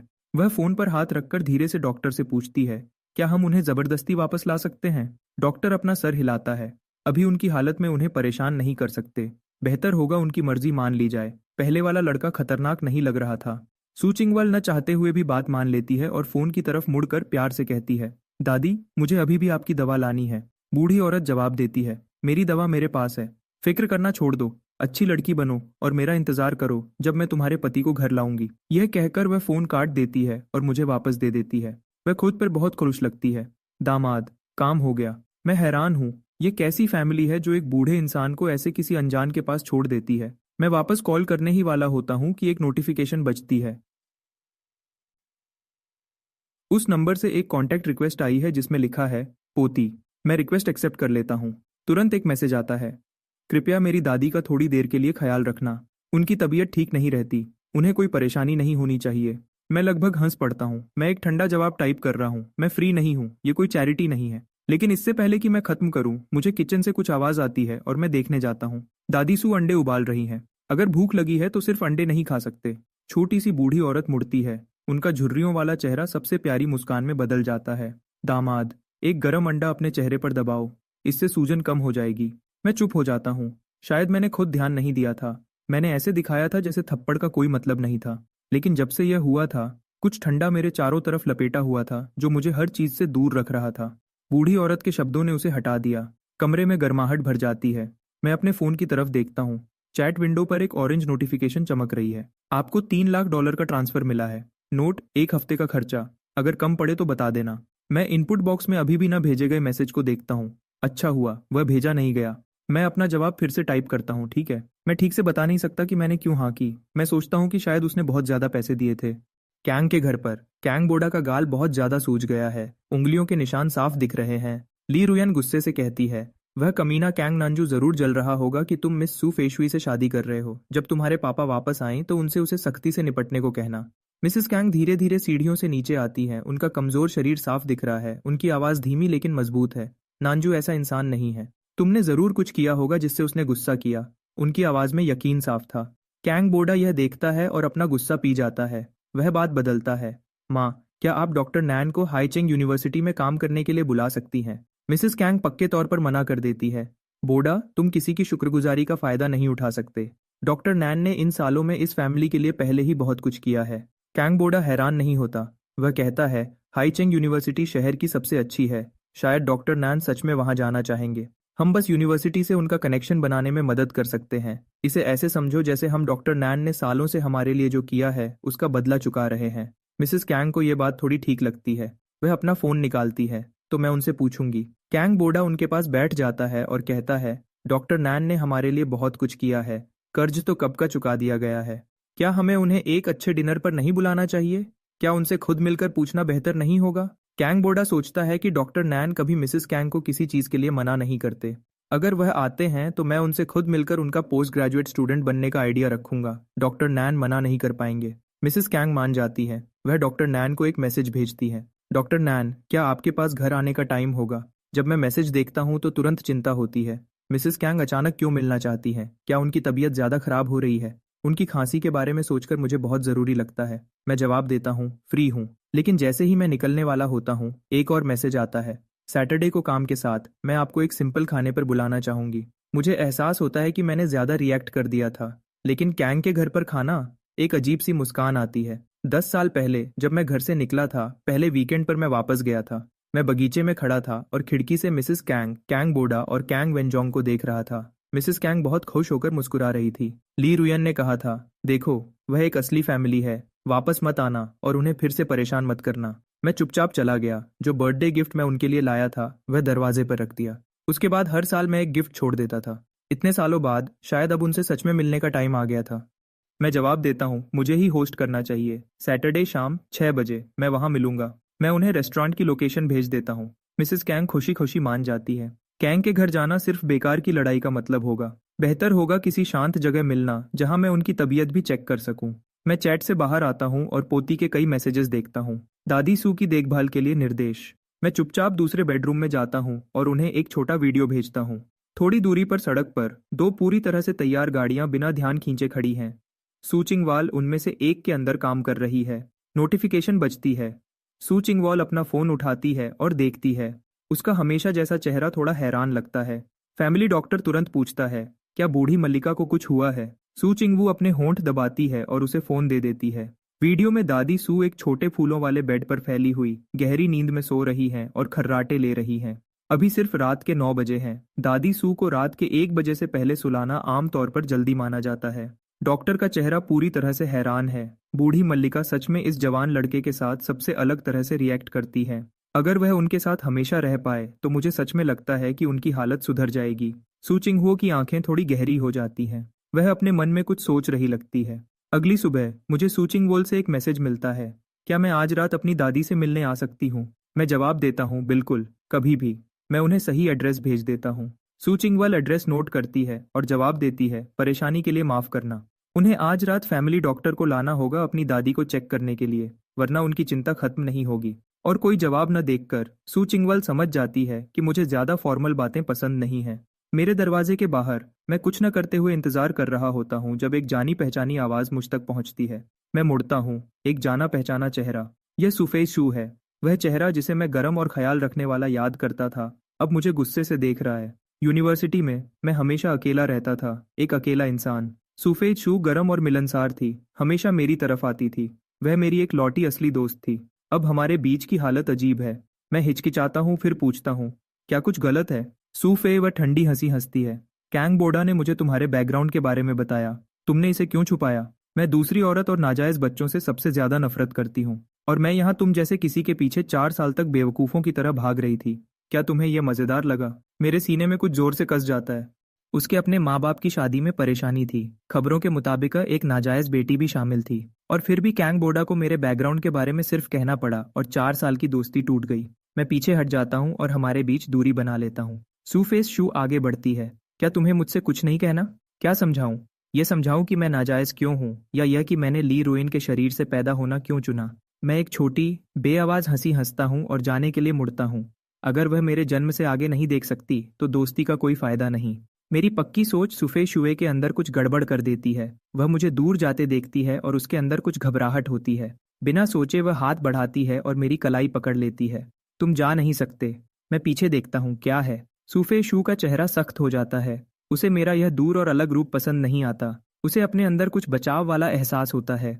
वह सोचती है, मैंने ही पहले छोड़ा था। यह ऐसा क्यों लग रहा है जैसे मुझे ही छोड़ दिया गया है? यह सोच उसके सीने में लिए वह मजाक उड़ाने वाले अंदाज में कहती है, अभी भी छोटे मोटे काम कर रहे हो? अभी तक कोई अच्छी नौकरी नहीं मिली? क्यों ना मेरे पर्सनल असिस्टेंट बनकर काम करो? मैं अपनी कलाई छुड़ाता हूँ और ठंडे तरीके से मना कर देता हूँ। मुझे नहीं लगता कि मैं ठीक रहूंगा। सुफेचू आगे कहती है, इसमें ज्यादा कुछ नहीं होगा। मेरे पास ऑफिस के पास एक अपार्टमेंट है। तुम बस वहां रहो और मेरी रोज की जरूरतों का ख्याल रखो। 50,000 महीना, क्या ये काफी है? मेरी आंखें ठंडी हो जाती हैं। तुम मुझे रखेल बनाना चाहती हो? सुफेशु हंसी उड़ाती है कि तुम इसके लिए जरूर क्वालिफाइड होगे। तुम्हारी माँ आखिर दूसरी औरत थी। उस माहौल में पले बड़े हो, यह तो फैमिली में ही चलता है। मुझे यकीन है तुम बहुत प्रोफेशनल होगे। मैं उसे धक्का देता हूँ। मेरी आवाज बर्फ जैसी हो जाती है, ज्यादा मत करो। लेकिन वह गुस्सा नहीं होती। वह मुस्कुराती है। उसकी आंखों में कुछ जुनूनी और परेशान करने वाला है। कैंग नानजू, मेरा यकीन करो, देर सवेर तुम किसी न किसी के खिलौने बनोगे। तो मुझे ही क्यों नहीं चुनते? कम से कम मैं पुराने वक्त की खातिर तुम्हारे साथ नर्म रहूंगी। मैं तुम्हें सोचने का टाइम दूंगी। जब तुम अपना मन बदलो तो मेरे पास आना। यह कहकर वह मुड़ती है और चली जाती है। मैं खुद पर हंसता हूँ। मैं मुड़ता हूँ और सूचिंग वू को प्राइवेट रूम के दरवाजे पर खड़ा पाता हूँ। उसकी आंखें कुछ पढ़ी नहीं जा सकती। लियू हुआ मुझसे कहता है, मैं हमेशा सोचता था कि ग्रेजुएशन के बाद तुम्हें स्टेबल नौकरी क्यों नहीं मिली, इतने सारे छोटे मोटे काम करते रहे। तो यह सू फिशरवे का दबाव था जिसकी वजह से यह हुआ। मैं उसे उलझन में देखता हूँ। लियो हुआ आह भरता है, तो तुम्हारा हमारे बॉस के पास आना सच में तुम्हारी मर्जी नहीं थी? आखिर हाइचिंग में शायद ही कोई सू फैमिली के खिलाफ जाने की हिम्मत करेगा। मैं अपनी आंखें छोटी करता हूँ, लेकिन उसे ठीक नहीं करता। 2 दिन बाद यह सच में पहली बार है जब हम में से किसी ने शांति से बात की है। लियू हुआ धीरे से सूचिंगवाल से कहता है, क्या हमें उसकी मदद करनी चाहिए? वह काफी बेचारा लगता है। मैं सोचता हूँ, हाँ जरूर, मेरी मदद करो। मुझे रजिस्ट्री ऑफिस ले चलो और यह शादी खत्म करवा दो। मेरी कंपनी पब्लिक होने का इंतजार कर रही है। लेकिन इससे पहले कि मैं वहां पहुंचूं, मैं सूचिंग वू को ठंडे तरीके से कहते हुए सुनता हूं, मैं उसके लिए कुछ क्यों करूंगी जिसका मुझसे कोई लेना देना नहीं है। वह मेरे पास से गुजरती है और चली जाती है। बेचारा, वह खुद देख सकती थी। मेरी आंखों में तरस नहीं था, बल्कि एक तेज मजाक था जो छुपा नहीं रह सकता था। और पहले ही उसकी पर्सनल स्केड्यूल पता करना सच में बहुत समझदारी दिखाता था। कॉरिडोर शांत हो जाता है। मैं वहां खड़ा रहता हूँ। ठंडी, मैं सोचता हूँ, वह बस ठंडी है। उस शाम सू चिंगवाल ऑफिस से टाइम पर निकलती है। वह शहर के बाहर पुराने रेजिडेंशियल एरिया में फलों का एक बैग लिए पहुंचती है। मैसेज से एड्रेस फॉलो करते हुए वह यूनिट ढूंढती है और दरवाजा खटखटाती है। अंदर से तुरंत एक जानी पहचानी आवाज आती है, आ रही हूँ। दरवाजा खुलता है। सू चिंगवा दादी सू को देखती है। वह ठीक लगती है। वह आसपास देखती है। ये लगभग 7 स्क्वायर मीटर का एक छोटा 2 बेडरूम वाला यूनिट है, लेकिन यह साफ और हैरतअंगेज रूप से गर्म है। बाथरूम से पानी चलने की आवाज आ रही है। क्या वह नहा रहा है? सू चिंगवल चौंक कर अपनी आंखें हटा लेती है और अचानक शर्मिंदा महसूस करती है। फैमिली डॉक्टर उसके पीछे जाने ही वाला होता है जब वह हाथ आगे करती है। मुझे सामान दो, गाड़ी में इंतजार करो। सू चिंगहुआ जल्दी और अच्छे से बूढ़ी औरत का ब्लड प्रेशर, ब्लड शुगर और दिल की धड़कन चेक करती है। शायद इसलिए कि वह कल रात बहुत अच्छे से सोई थी। हर रीडिंग बहुत अच्छी आती है। बूढ़ी औरत गर्व से कहती है, मेरा दामाद मेरा बहुत अच्छा ख्याल रखता है। सू चिंग आखिरकार अपनी चिंता छोड़ देती है। उसकी आंखें एक बार फिर बाथरूम की तरफ जाती हैं, फिर वह जाने के लिए सामान पैक करना शुरू करती है। बूढ़ी औरत पलक झपकती है। तुम डिनर के लिए नहीं रुकोगी? मेरा दामाद बहुत अच्छा खाना बनाता है। ये ठीक नहीं होगा। वह सामान नीचे रखती है। इसे यहाँ छोड़ दो तुम्हारी तबीयत चेक करने के लिए। बूढ़ी औरत की आंखें बदलती हैं। इसे वापस ले जाओ, यहाँ ये बेकार है। मेरे दामाद को इसका इस्तेमाल करना नहीं आता और मुझे यहाँ डॉक्टर नहीं चाहिए। तुम हर दिन आना और खुद मुझे चेक करना। वह सोचती है, अगर मेरी पोती हर दिन आएगी तो वह अपने पति को देखेगी। वह दोनों अपने बीच कुछ बना सकते हैं और अलग रहने का यह सिलसिला खत्म कर सकते हैं। बूढ़ी औरत को दूर से एक मोटा ताजा परपोता उसे बुलाता हुआ महसूस होता है। सू चिंगवॉल जवाब देने ही वाली थी जब पानी की आवाज रुक गई। वह तुरंत खड़ी होती है, मेडिकल बैग पकड़ती है और दरवाजे की तरफ बढ़ती है। मैं चलती हूँ, फिर कल फिर आपसे मिलने आऊंगी। दरवाजा बंद होता है जैसे ही मैं बाथरूम से कपड़े पहनकर बाहर आता हूँ। तुम्हारी पोती कहाँ है? वह चली गई। बोली, ये ठीक नहीं है। वह बहुत सीधी है, हमेशा उस ठंडे चेहरे के साथ। क्या इसलिए तुम उसके दामाद को पसंद नहीं करती? वह बदल सकती है, पता है। मैं कहता हूँ, मैं तुम्हारा दामाद नहीं हूँ। वह कहती है, नहीं, तुम हो। इन 2 दिनों में साथ रहकर मैंने पाया कि बूढ़ी औरत हर बात में नर्म और समझौता करने वाली थी, सिवाय इस एक बात के। कुछ दिन बाद दादी सू अचानक कहती हैं कि वह घर जाकर कुछ कपड़े लेना चाहती हैं। मैंने पोती को मैसेज किया और एड्रेस पूछा, लेकिन जब मैंने लोकेशन खोली तो मैं रुक गया। एस्टेट नंबर 1, ये तो सू फैमिली एस्टेट है। पूरा एस्टेट 3000 एकड़ में फैला है। सू फैमिली का पुराना घर ही 2000 से ज्यादा एकड़ में है। यह हाइचेंग का सबसे मशहूर अमीर इलाका है। मैंने सोचा था कि बूढ़ी औरत छोटे विलाज में से किसी एक में रहती होगी। मुझे कभी ख्याल नहीं आया कि वह एक सू थी। लेकिन जब हम पहुंचे तो मैंने बड़े खूबसूरती से बने काले गेट को देखा, उसकी पुरानी खूबसूरती और शाही शान के साथ। और मैं रुक रुक कर कहता हूँ, दादी, क्या यह सच में आपका घर है? बूढ़ी औरत ने नींद में पलक झपकाई। उसकी नजर धुंधली थी। दामाद, मुझे ठीक से याद नहीं। मेरे पास पोती को मैसेज करने के अलावा कोई चारा नहीं था। जवाब तुरंत आता है, जहां हो वहीं रहना। मैं अभी आती हूँ। मैंने देखा कि सबसे करीब वाली पड़ोसी प्रॉपर्टी भी कम से कम 5 मिनट की ड्राइव पर है। ये घूमने फिरने की जगह नहीं है। मैंने दादी सू को पास के पत्थर के बेंच पर बैठने में मदद की। एक लग्जरी कार हमारे सामने आकर रुकती है। कैंग, बोडा और ली रूई बैकसीट से बाहर निकलते हैं और सीधे हमारी तरफ आते हैं। ली रूई इनकी भौहें कसी हुई हैं। कैंग, नानजू, मुझे पता था। तुम यहाँ क्या कर रहे हो? वह आज कैंग बोडा के साथ सू एस्टेट में मिलने आई थी और दूर से गेट के बाहर एक नौजवान को घूमते हुए देखा था। उसे उम्मीद नहीं थी कि वह सच में मैं हूंगा।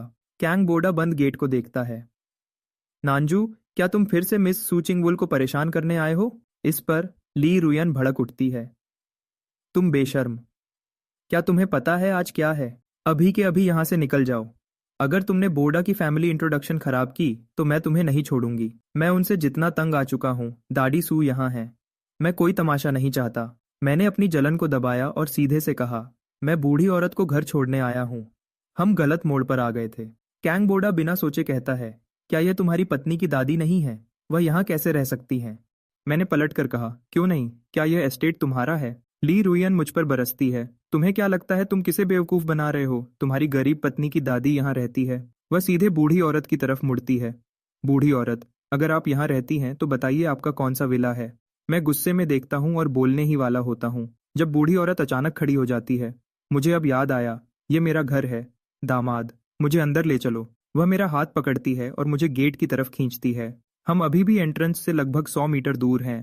कैंग बोडा कहता है, नानजू, इतने बहाने और फिर भी बात इस बूढ़ी औरत को सू एस्टेट में घुसने का जरिया बनाने पर आ गई। मैं रुकता हूँ और गेट की तरफ देखता हूँ। जब से मैंने इसे पहली बार देखा था तब से एक शक बन रहा था, लेकिन मैं उन मैसेजेस में मिली नर्म ख्याल रखने वाली पोती को उस ठंडी और सख्त सू चिंगू से जोड़ नहीं पा रहा था। हो सकता है बूढ़ी औरत को गलत एड्रेस याद हो। मैं फिर से चेक करने ही वाला था जब ली रुयान आगे बढ़ती है और दादी सू की तरफ हाथ बढ़ाती है। ऐसे झूठ के साथ आना? बेशर्म! तुम सू एस्टेट में गड़बड़ करने की हिम्मत मत करना। मैं चौंक जाता हूँ। एक हाथ दादी सू के गिर्द लपेटता हूँ, दूसरे से ली रुहियन को पकड़ता हूँ। मैं उसे जोर से पीछे धकेलता हूँ। बूढ़ी औरत इस उम्र की है, वह हल्की सी चोट भी नहीं सह सकती। ली रुहियन कई कदम पीछे लड़खड़ाती है। जब वह संभलती है तो चिल्लाती है, तुमने सच में अपनी माँ को इस बूढ़ी चुड़ैल के लिए मारा? मैंने उसे नजरअंदाज किया और तुरंत दादी सू को चेक किया। बूढ़ी औरत ने अपनी जिंदगी में कभी ऐसी बात नहीं सुनी थी। वह पूरी तरह कांप रही थी, उसका शरीर उसके कंट्रोल से बाहर हिल रहा था। मैंने उन्हें संभाला। मैंने उनकी जेब से जल्दी असर करने वाली दिल की दवा निकाली। मैंने बॉटल खोली, वह खाली थी। मेरी आंखें सिकुड़ जाती हैं। उनकी हालत नाजुक है, सीने पर दबाव सिर्फ आखिरी चारा होना चाहिए। उन्हें दवा चाहिए। मैंने अपनी नज़र गेट की तरफ घुमाई। सू फैमिली के पास दवा होगी। अगर वह सू नहीं भी हैं तो वह पड़ोसी हैं। वह किसी को अपने दरवाजे पर मरने नहीं देंगे। मैंने उन्हें अपनी बाहों में उठाया। डरो मत दादी, मैं आपको आपकी दवा के लिए ले जा रहा हूँ। लेकिन कैंग बोडा अचानक मुझे रोकने के लिए आगे बढ़ता है। वह मेरा हाथ जोर से पकड़ता है। नांजू, ये बंद करो, सू फैमिली तुम्हें अंदर नहीं जाने देगी। वह बूढ़ी औरत को देखता है। उसकी आंखों में कुछ अंधेरा सा गुजरता है। वह सोचता है, इनकी हालत ठीक नहीं लग रही, शायद यह बच न पाए। और अगर यह यहाँ मर जाती है, कैंग नांजू की पत्नी इसके लिए उससे नफरत करेगी। इस पल मेरे अंदर एक गुस्सा उमड़ रहा था जिसे मैं मुश्किल से रोक पा रहा था। मैंने उसे जमीन पर लात मारी। अगले ही पल कुछ मेरी टांग से लिपट जाता है। ली रोहन जमीन पर है। उसने अपने दोनों हाथों से मेरी टांग को पूरी ताकत से पकड़ रखा है। वह चिल्लाती है, मैं मर जाऊंगी, मेरा अपना बेटा मुझे मार रहा है। मैं मर जाऊंगी, पर इस बूढ़ी औरत को सू फैमिली पर धोखा नहीं करने दूंगी। मैं गुस्से से कांप रहा हूँ, लेकिन दादी सू मेरी बाहों में है। मैं खुद को छुड़ा नहीं पा रहा। तभी एक काली लग्जरी कार पास आकर रुकती है। सू चिंगवाल बाहर निकलती है। यहाँ क्या हो रहा है? कैंग बोडा कहता है, मिस सू, नांजू इस मरती हुई बूढ़ी औरत का इस्तेमाल करके सू एस्टेट में जबरदस्ती घुसने की कोशिश कर रहा है। मैंने उसे रोकने की कोशिश की, लेकिन रोक नहीं पाया। मैं धीरे से पलटता हूँ। जब सू चिंगवाल देखती है कि मैंने किसे पकड़ा हुआ है तो उसकी आंखें तेजी से सिकुड़ जाती हैं। उसका चेहरा शांत रहता है। अंदर से वह बहुत डरी हुई है। दादी सू वह इंसान है जिसके वह इस दुनिया में सबसे करीब है। उनकी सेहत पिछले कुछ सालों से लगातार खराब हो रही है। डॉक्टर ने पहले ही इशारा दे दिया है कि वह शायद इस साल न बच पाएं। सू चिंगवा उन्हें खो नहीं सकती। मैं उसे आते हुए देखता हूँ और पहले ही सब समझ चुका हूँ। बूढ़ी औरत का दिल, उनकी दवा खाली है। जल्दी से उन्हें दवा दो और वह ठीक हो जाएंगी। सू चिंग अपने होंठ दबाती है और अपनी दादी को मेरी बाहों से लेने के लिए हाथ बढ़ाती है। फिर वह पीछे देखे बिना एस्टेट के अंदर भाग जाती है। मैं पीछे नहीं जाता, क्योंकि ली रुयान अभी भी मेरी टांग से चिपकी हुई थी। कैंग बोदा हैरानी से सू चिंग वोल के जाते हुए रूप को घूरता है। उसके अंदर एक तीखी, बेचैनी भरी घबराहट उठती है। वह खुद दादी सू तो नहीं हो सकती है ना? ली रुयन कहती है, मिस सू सिर्फ इसलिए घबरा रही हैं क्योंकि उन्हें डर है कि कोई उनके दरवाजे पर मर जाएगा। इससे सू फैमिली ऐसी लगेगी जैसे उन्होंने कुछ नहीं किया। इज्जत के लिए बुरा है। कैंग बोडा गुस्से में देखता है और इस पर सोचता है। सही है, कैंग नांजू की पत्नी सू चिंगवाल नहीं हो सकती। वह सच में ज्यादा सोच रहा है। तभी सूज एस्टेट का गेट खुलता है और सू फेशू बाहर निकलती है। कैंग बोडा का चेहरा खिल उठता है। फेशू, तुम कार पार्क में इंतजार कर सकती थी, तुम गेट तक क्यों आई? सू फेशू के चेहरे पर थोड़ी नाराजगी थी। कैंग बोडा ने मैसेज किया था कि वह लगभग पहुंच गया है, लेकिन कहा कि तोहफे बहुत ज्यादा हैं उठाने के लिए और उससे मदद करने को कहा। उसने कार पार्क में बहुत देर तक इंतजार किया, पर उसका कोई निशान नहीं मिला, तो वह बाहर देखने आई। और पहला इंसान जिसे वह देखती है वह मैं हूँ। उसके कदम लड़खड़ाते हैं। एक पल में उसके चेहरे से नाराजगी गायब हो जाती है। वह एक नरम चेहरा बनाती है और कैंग बोडा की तरफ मुड़ती है। तुम्हारा यहाँ पहला बार है। मुझे चिंता थी कि तुम्हें रास्ता ढूंढने में मुश्किल होगी। कैंग बोडा मुस्कुराते हुए उसके पास जल्दी से आता है। फेशू, तुम कितनी ख्याल रखने वाली हो? उसने हिचकिचाते हुए पूछा। क्या बूढ़ी मल्लिका घर पर है? उनकी सेहत ठीक नहीं है, वह घर पर आराम कर रही है। दादी सू अलग रहती है, अपने अलग आंगन में, और मेहमानों को इजाजत नहीं देती। तो सच में सू फेशू को कोई आइडिया नहीं है कि वह सच में वहां है या नहीं। कैंग बोडा इस बात को सच मान लेता है और साफ तौर पर आराम महसूस करता है। सू फेशू मुझे देखती है, जलन, हसद या नाराजगी ढूंढती है, लेकिन मेरे चेहरे पर सिर्फ एक ठंडा, गहरी सोच वाला अंधेरा है। मेरे सारे ख्याल दादी सू पर थे। मेरे पास उनके इस छोटे से नाटक के लिए कोई ध्यान नहीं था। इस वक्त तक मैं लगभग पक्का था कि पोती सू चिंग वुल है। मैं गेट को घूरता हूँ और सोचता हूँ कि अगर मैं अंदर जाने की कोशिश करूँ तो क्या मुझे रोका जाएगा। तभी मेरे सामने एक परछाई पड़ती है। सू फेशू ठीक मेरे सामने खड़ी है। कैंग नांजू, क्या यहाँ आने का मतलब है कि तुम सुधर गए हो? मैं कुछ नहीं कहता, चेहरा अंधेरा। सू फेशू एक ठंडी हंसी हंसती है। अगर तुम सुधर गए हो तो बस मुझे फोन करना। तुम्हें सू एस्टेट में आने की इजाजत किसने दी? क्या तुम्हें लगता है ऐसा गेट एक नाजायज बच्चे के लिए खुला है? लेकिन अगर तुम सच में अंदर देखना चाहते हो तो एक तरीका है, तुम्हें बस इतना करना होगा। उसके खत्म करने से पहले कैंग बोडा बीच में बोलता है, फेशी, तुम्हें गलतफहमी हो गई है। नांजू अपनी पत्नी की दादी का इंतजार कर रहा है। बूढ़ी औरत को अचानक दिल का दौरा पड़ा था। मिस सू चिंगवू उन्हें इमरजेंसी इलाज के लिए अंदर ले गई हैं। सू फेशु पलक झपकाती है। क्या? उसकी पत्नी? कैंग बोडा हल्के से कहता है, हाँ, मैं तुम्हें बताना भूल गया था, नांजू की शादी हो गई है। सू फेशु की आंखें तुरंत लाल हो जाती हैं। वह दांत पीसकर कहती है, कैंग नांजू, वह कौन है? मेरी आंखों में साफ तौर पर नफरत दिखती है। सू फेशु, मेरी पत्नी कौन है इसका तुमसे कोई लेना देना नहीं है। सू फेशु की आवाज तेजी से ऊंची हो जाती है। कैसे इसका मुझसे कोई लेना देना नहीं है? मैं देखना चाहती हूँ कि कौन मेरी इजाजत के बिना तुमसे शादी करने की हिम्मत करेगा। कैंग बोडा जल्दी से बताता है, नांजू की माँ ने जो कहा उसके हिसाब से वह बस सड़क की कोई लड़की है। सुफेशु अपनी मुट्ठियां भींचती है। क्या तुम खुद को इतना नीचा समझते हो? एक नाजायज बेटा और एक आम लड़की, क्या खूब जोड़ी है। कैंग बोडा आगे कहता है, नांजू भी नाराज होगा, शायद इसलिए वह मिस सूचिंगवा को परेशान करता रहता है। मैं एक ठंडी नफरत भरी हंसी हंसता हूँ। कैंग बोडा, तुम खुद को कैंग फैमिली का सबसे बड़ा बेटा कहते हो, फिर भी तुम्हारा दिमाग एक गंदी नाली है। कैंग बोडा का चेहरा सख्त हो जाता है। वह अपनी मुट्ठी कसता है और नाटकी चिंता के साथ आह भरता है। मैं जानता हूं तुम ये फेशु और मुझसे बदला लेने के लिए कर रहे हो, लेकिन मिस सू चिंगवू की पहले ही शादी हो चुकी है। तुम्हें किसी और की शादी तोड़ने की कोशिश नहीं करनी चाहिए। सुफेशु को एहसास हुआ, वह कई दिनों से मेरी कॉल का इंतजार कर रही थी। अगर मैं सुधर जाता तो वह जाने देती, लेकिन मैं गया और शादी कर ली। उसे एहसास होता है और वह गुस्से में बोलती है, इससे पता चलता है कि तुम्हारी पत्नी की दादी मेरे दरवाजे पर क्यों गिरी। तुम मेरी ब्यूआ के लिए यहाँ आए थे, है ना? कैंग नांजू, क्या तुम्हें शर्म नहीं आती?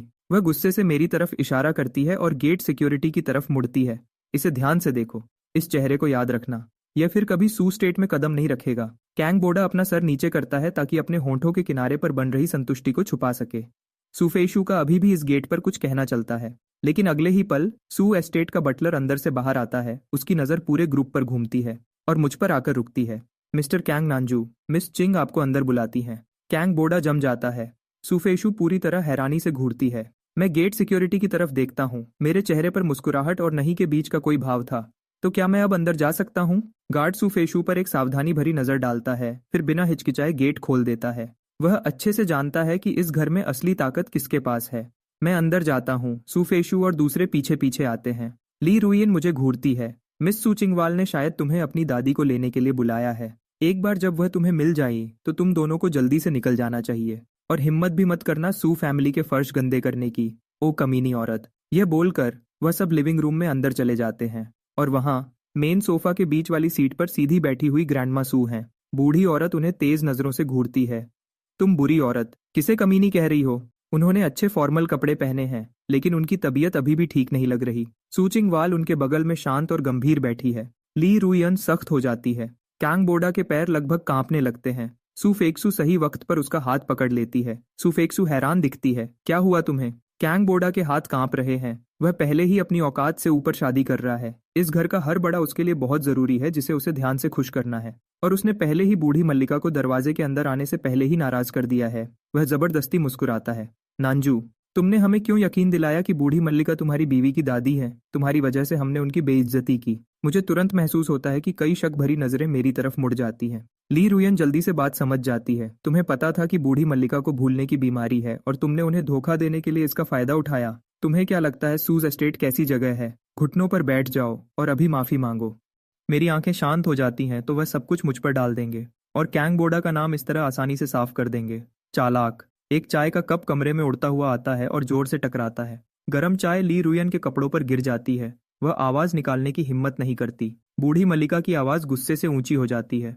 तुम बदतमीज औरत, ये मेरी पोती का पति है। ली रुयन जलने का दर्द सहती है और कहती है, बूढ़ी मल्लिका, आपको इसने धोखा दिया है। मुझे पूरा यकीन है कि उसकी बीवी कोई नहीं है। बहस करने की जरूरत नहीं है। सीधे उस इंसान से क्यों नहीं पूछ लेते? सुफेशु की माँ बगल से बोलती है। चिंगहुआ, क्या यह सच में तुम्हारा पति है? मैं चुपचाप सुचिंगबोल को देखता हूँ और वह जवाब सुनता हूँ जिसकी मुझे उम्मीद थी। नहीं। कितनी एहसान फरामोश औरत है। कांग बोडा का चेहरा साफ राहत के साथ खुशी से चमक उठता है। ली रोयन अपना होंठ सिकोड़ती है। मुझे पता था, यह सब कैंग नांजू की करतूत है। मैं हल्की ठंडी हंसी हंसता हूँ और जवाब देने ही वाला होता हूँ, जब सुचिंगवाओ आगे कहती है, मेरी दादी ने उसे किसी और को समझ लिया था जिसे वह जानती थी, इसलिए मैंने मिस्टर कैंग से कहा था कि वह थोड़ी देर के लिए उनका ख्याल रखें। सब लोग चुप हो जाते हैं। किसी ने इसकी उम्मीद नहीं की थी। थोड़ी देर बाद कैंग बोडा अपना सर झुकाता है और कहता है, अच्छा नांजू, तुमने हमें यह बताया क्यों नहीं? अगर तुम बता देते तो यह गलतफहमी होती ही नहीं। सू चिंगवाल सोफा पर आराम से बैठ जाती है। उसका अंदाज आम है, लेकिन जब वह बोलती है तो उसकी मौजूदगी सब पर हावी हो जाती है। मिस्टर कैंग बोडा, जब मुश्किल आती है तो दूसरों के पीछे छुपना और इल्जाम किसी और पर डाल देना, क्या कैंग फैमिली अपने बच्चों को यही सिखाती है? ग्रैंडमा सू तुरंत गुस्से से कहती है, तो तुम्हें लगता है कि मेरे दिमाग में कुछ कमी है तो मैं तुम्हारे छोटे मोटे खेल नहीं समझ सकती? तुमने गलती की, तुम्हें कोई अफसोस नहीं, और फिर तुम किसी और को अपने साथ नीचे गिराने की कोशिश करते हो। तुम दोनों को शर्म नहीं आती?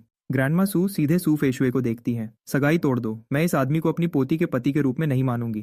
कैंग बोडा पूरी तरह सख्त हो जाता है। उसने इस सगाई के लिए इतनी लंबी और इतनी मेहनत की थी, ये ऐसे ही खत्म नहीं हो सकती। वह सू फेशु को देखता है, लेकिन उसकी नजरें अभी भी मुझ पर हैं। वह साफ तौर पर अभी तक ठीक नहीं हुई है, यह जानकर कि मैं शादीशुदा हूँ। उसके झटके और गुस्से से कैंग बोडा अपनी मुट्ठी कस लेता है, सुफेचू के पास जाता है और कहता है, फेशु, यह मेरी गलती है। फिक्र मत करो, अगर सगाई टूट भी जाती है तो भी वह मुलाकात जो मैंने तुमसे वादा की थी वह जरूर होगी। सुफिशी होश में आती है।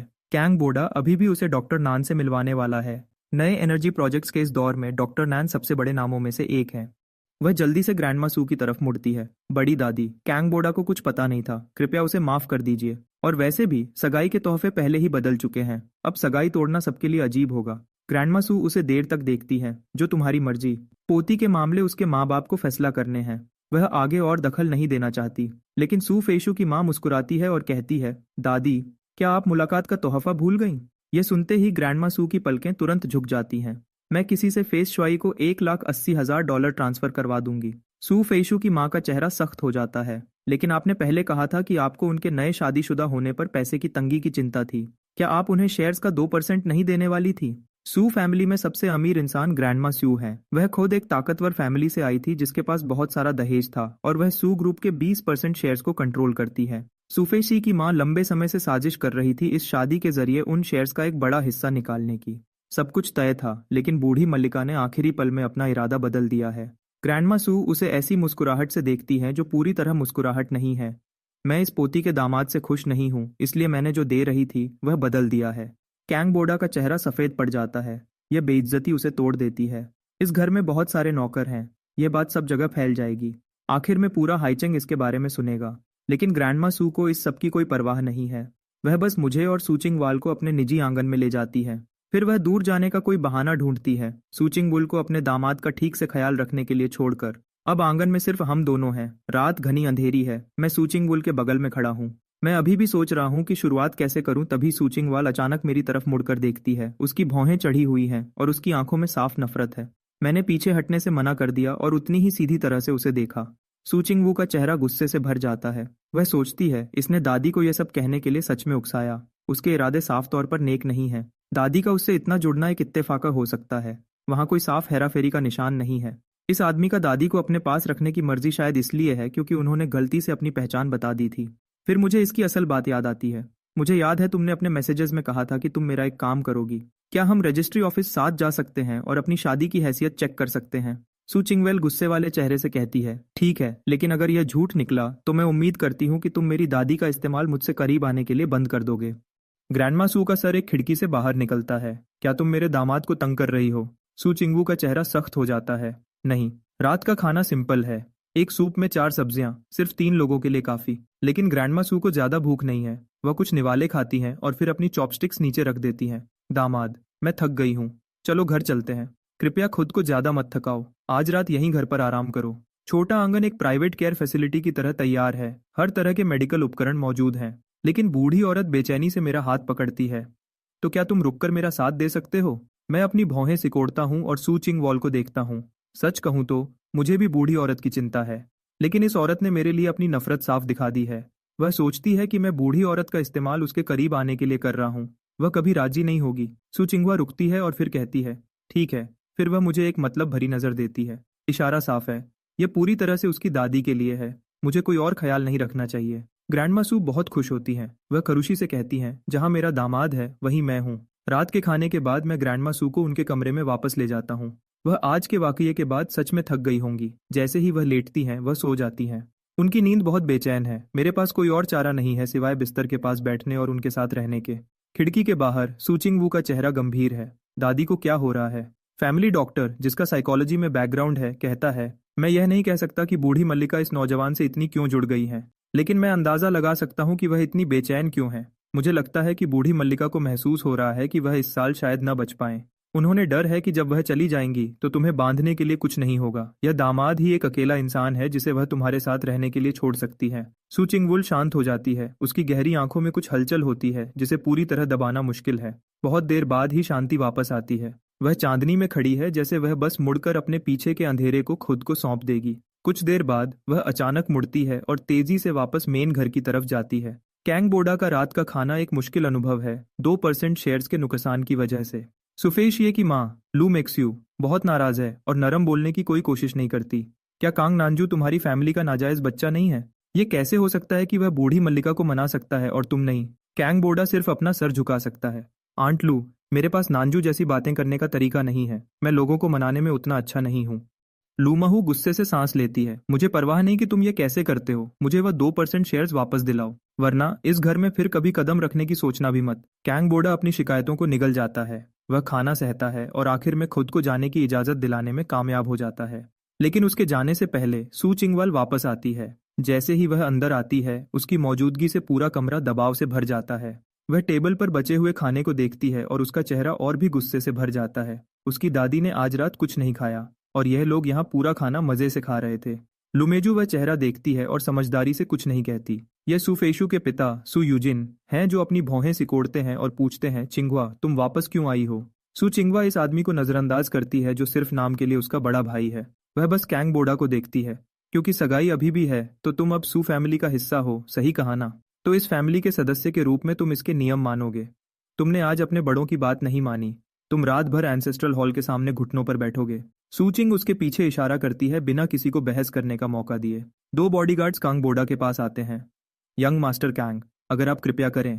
कैंग बोडा पूरी तरह से हैरान है। पूरी रात घुटनों पर बैठना, उसे पूरी जिंदगी लाड प्यार मिला है, वह यह सब कैसे संभालेगा? वह बेचैनी से सुफेशु को देखता है, लेकिन वह साफ तौर पर फैमिली हेड के अधिकार के खिलाफ खड़े होने की हिम्मत नहीं करती। वह एक गहरी सांस लेता है और बॉडीगार्ड्स के पीछे चलता है। दरवाजे से गुजरने से ठीक पहले वह सुफेशु को पूछते हुए सुनता है, और चिंगवॉल, कांग नंजू का क्या वह चला गया है?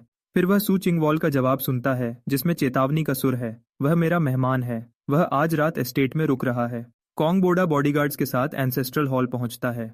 एक बॉडीगार्ड कहता है, मिस ने कहा है कि क्योंकि तुम्हारी अभी शादी नहीं हुई है, तुम सु एंसेस्ट्रल हॉल में अंदर नहीं आ सकते। बाहर घुटनों पर बैठो। बाहर की जमीन सख्त नीली ईंटों की है। कॉन्ग बोडा कुछ कहने की कोशिश करता है, लेकिन दोनों बॉडीगार्ड्स अपने हाथ पीछे बांधे खड़े हैं, बिना किसी भाव के उसे घूरते हुए। अक्टूबर का महीना है। रातें पहले ही ठंडी हैं। कैंग बोडा लगातार कांपता है। तेज ठंड उसके घुटनों से उसकी हड्डियों तक जा रही है। वह धोखा देने के बारे में सोचता है, लेकिन वह दोनों बॉडीगार्ड्स उसे पत्थर के रखवालों की तरह देखते हैं। वह कुछ नहीं कहते, लेकिन उसका असर पूरी तरह से डरावना है। और फिर वह मेरे बारे में सोचता है, शायद अंदर एक गर्म और आरामदायक बिस्तर पर लेटा हुआ, और उसके दांत आपस में टकराते हैं। लेकिन वह खुद से कहता है कि उसे सिर्फ एक रात रुकना है। मैं तो यहाँ पूरी जिंदगी रहूंगा, और डॉक्टर नैन से मुलाकात जल्दी ही होने वाली है। उसे उस मौके का सही इस्तेमाल करना ही होगा। अगली सुबह नहाने के बाद मैं ग्रैंडमा सू और सु चिंगवाल के साथ नाश्ते पर मिला। टेबल पर तले हुए चीनी के केक की एक प्लेट है। ग्रैंडमा सू तुरंत एक उठाती है। सु चिंग भौहें सिकोड़ती है। दादी, आपका ब्लड शुगर ज्यादा है। आपको इतना ऑयली और मीठा कुछ नहीं खाना चाहिए। जब वह अभी भी सोच रही होती है कि उन्हें कैसे रोके, मैं बस कहता हूँ, दादी ये आपके लिए अच्छा नहीं है। और उस जिद्दी बूढ़ी औरत का हाथ हवा में एक छोटा सा चाप बनाता है और चीनी का केक मेरे कटोरा में रख देता है। वह मुझे एक जीतने वाली मुस्कुराहट देती है। मैंने यह तुम्हारे लिए चुना था दामाद। सु चिंगू पल भर के लिए हैरान हो जाती है। वह मुझे तलाश भरी नजरों से देखती है। यह समझ नहीं पाती कि उसकी दादी मेरी बात इतनी आसानी से क्यों सुनती है। मैं बिना किसी झिझक के चीनी का केक खा लेता हूँ। फिर मैं सु चिंगवोल को देखता हूँ। वैसे जब हम रजिस्ट्री ऑफिस जाएंगे तो तुम्हें अपना आईडी और हाउस होल्ड रजिस्ट्रेशन लाना होगा। ग्रैंडमा सु उत्सुकता से पूछती है, तुम लोग रजिस्ट्री ऑफिस क्यों जा रहे हो? शादी का सर्टिफिकेट खो गया है। हम नया बनवाने जा रहे हैं, और सच कहूँ तो ये सिर्फ एक बहाना नहीं है। तलाक के लिए सर्टिफिकेट की जरूरत होती है। लेकिन बूढ़ी औरत कहती है कि वह खो नहीं गया है। वह जल्दी से बेडरूम में जाती है और 2 लाल शादी के सर्टिफिकेट्स के साथ वापस आती है। मैं अपने हाथों में सर्टिफिकेट को घूरता हूँ और कुछ बोल नहीं पाता। मुझे अचानक एहसास हुआ कि उसने मुझे पहली बार देखते ही दामाद क्यों कहा था। वह पहले ही जानती थी कि हम शादीशुदा हैं। दादी, ये आपके पास क्यों है? बूढ़ी औरत अपनी पलकें झपकाती है। उसका चेहरा थोड़ा धुंधला हो जाता है। मुझे ठीक से याद नहीं। तो मिस सू और मेरी शादी कैसे हुई? वह फिर से अपना सर हिलाती है। मुझे याद नहीं। दादी, कृपया थोड़ा और सोचने की कोशिश करें। बस करो। सू चिंगवा धीरे से मना करने वाली आवाज निकालती है। वह सीधे मेरे और बूढ़ी औरत के बीच में आ जाती है और मुझे ठंडे चेहरे से देखती है। वह सोच रही है, रजिस्ट्री ऑफिस का सहारा लेकर एक फाउंडेशन बनाया, फिर दादी को मनाकर यह झूठा सर्टिफिकेट बनवाया ताकि वह खुद भी इस पर यकीन कर ले। अगर उसने अभी अभी यह न देखा होता कि दादी मेरी बात कितनी मानती है तो शायद वह इस पर यकीन कर लेती। मुझे उसकी आवाज में हल्का सा गुस्सा महसूस होता है और यह मुझे बिल्कुल समझ नहीं आता। हमें आज जाने की जरूरत नहीं है। आखिर तलाक एक बार रजिस्ट्री ऑफिस जाने से नहीं हो जाता। हम 2 साल से कानूनी तौर पर शादीशुदा हैं। प्रॉपर्टी बांटने के बारे में सवाल है। हमें पहले तलाक का एग्रीमेंट बनाना होगा। नहीं, सूचिंगो कहती है, फिर मुझे ध्यान से देखती है। वह देखती है कि मैं थोड़ा झिझकता हूँ, फिर कहता हूँ, जैसा तुम चाहो। वह सोचती है, क्या यह इतना अच्छा एक्टिंग कर रहा है या सर्टिफिकेट सच में असली है? सूचिंगवुल अचानक खुद को उलझन में पाती है। वह सर्टिफिकेट लेती है, आगे बढ़ती है और कहती है, मैं तुम्हारा कार पार्क में इंतजार करूंगी। मैं दादी सू को तसल्ली भरी मुस्कान देता हूँ। हम मुश्किल से कार पार्क तक पहुंचे ही थे जब हमें वहां ली रुई मिलती है, जो दर्द में दिख रही है और कैंग बोडा को सहारा दे रही है, जो पीला पड़ा है, छींक रहा है और उसके दोनों पैर कांप रहे हैं। जब ली रोयन मुझे देखती है तो उसकी आंखें चमक उठती हैं। वह जल्दी से मेरे पास आती है, सूचिंगवुल के आसपास से ध्यान से निकलकर मुझ तक पहुंचती है। तुम्हें अपने भाई की मदद करनी होगी। उसकी आवाज में पूरा हक था। मैंने अपनी आईब्रो उठाई। मुझे समझ नहीं आता कि वह इतनी सुबह यहाँ कैसे हैं, जब तक कि वह कल रात गए ही ना हो। मैं कुछ नहीं कहता। ली रुई तुरंत शुरू हो जाती है, नानजू, तुम हरामी हो, लेकिन कैंग फैमिली ने तुम्हें पाला, तुम्हारे जन्म की परवाह किए बिना। तुम पर उनका कुछ कर्ज है। तुम्हारा भाई तो तुम्हारे लिए और भी अच्छा था। उसने तुम्हें अपने साथ स्कूल जाने दिया। उसने अपने कपड़े तुम्हारे साथ बांटे। और जब तुम पैदा हुए थे, तुम इतने कमजोर थे कि उन्हें लगा तुम बचोगे नहीं। मुझे इतना दूध नहीं आता था, इसलिए तुम सिर्फ इसलिए बचे क्योंकि तुमने वह लिया जो तुम्हारे भाई का था। कैंग फैमिली ने हमें बिल्कुल भी रखने का प्लान नहीं बनाया था।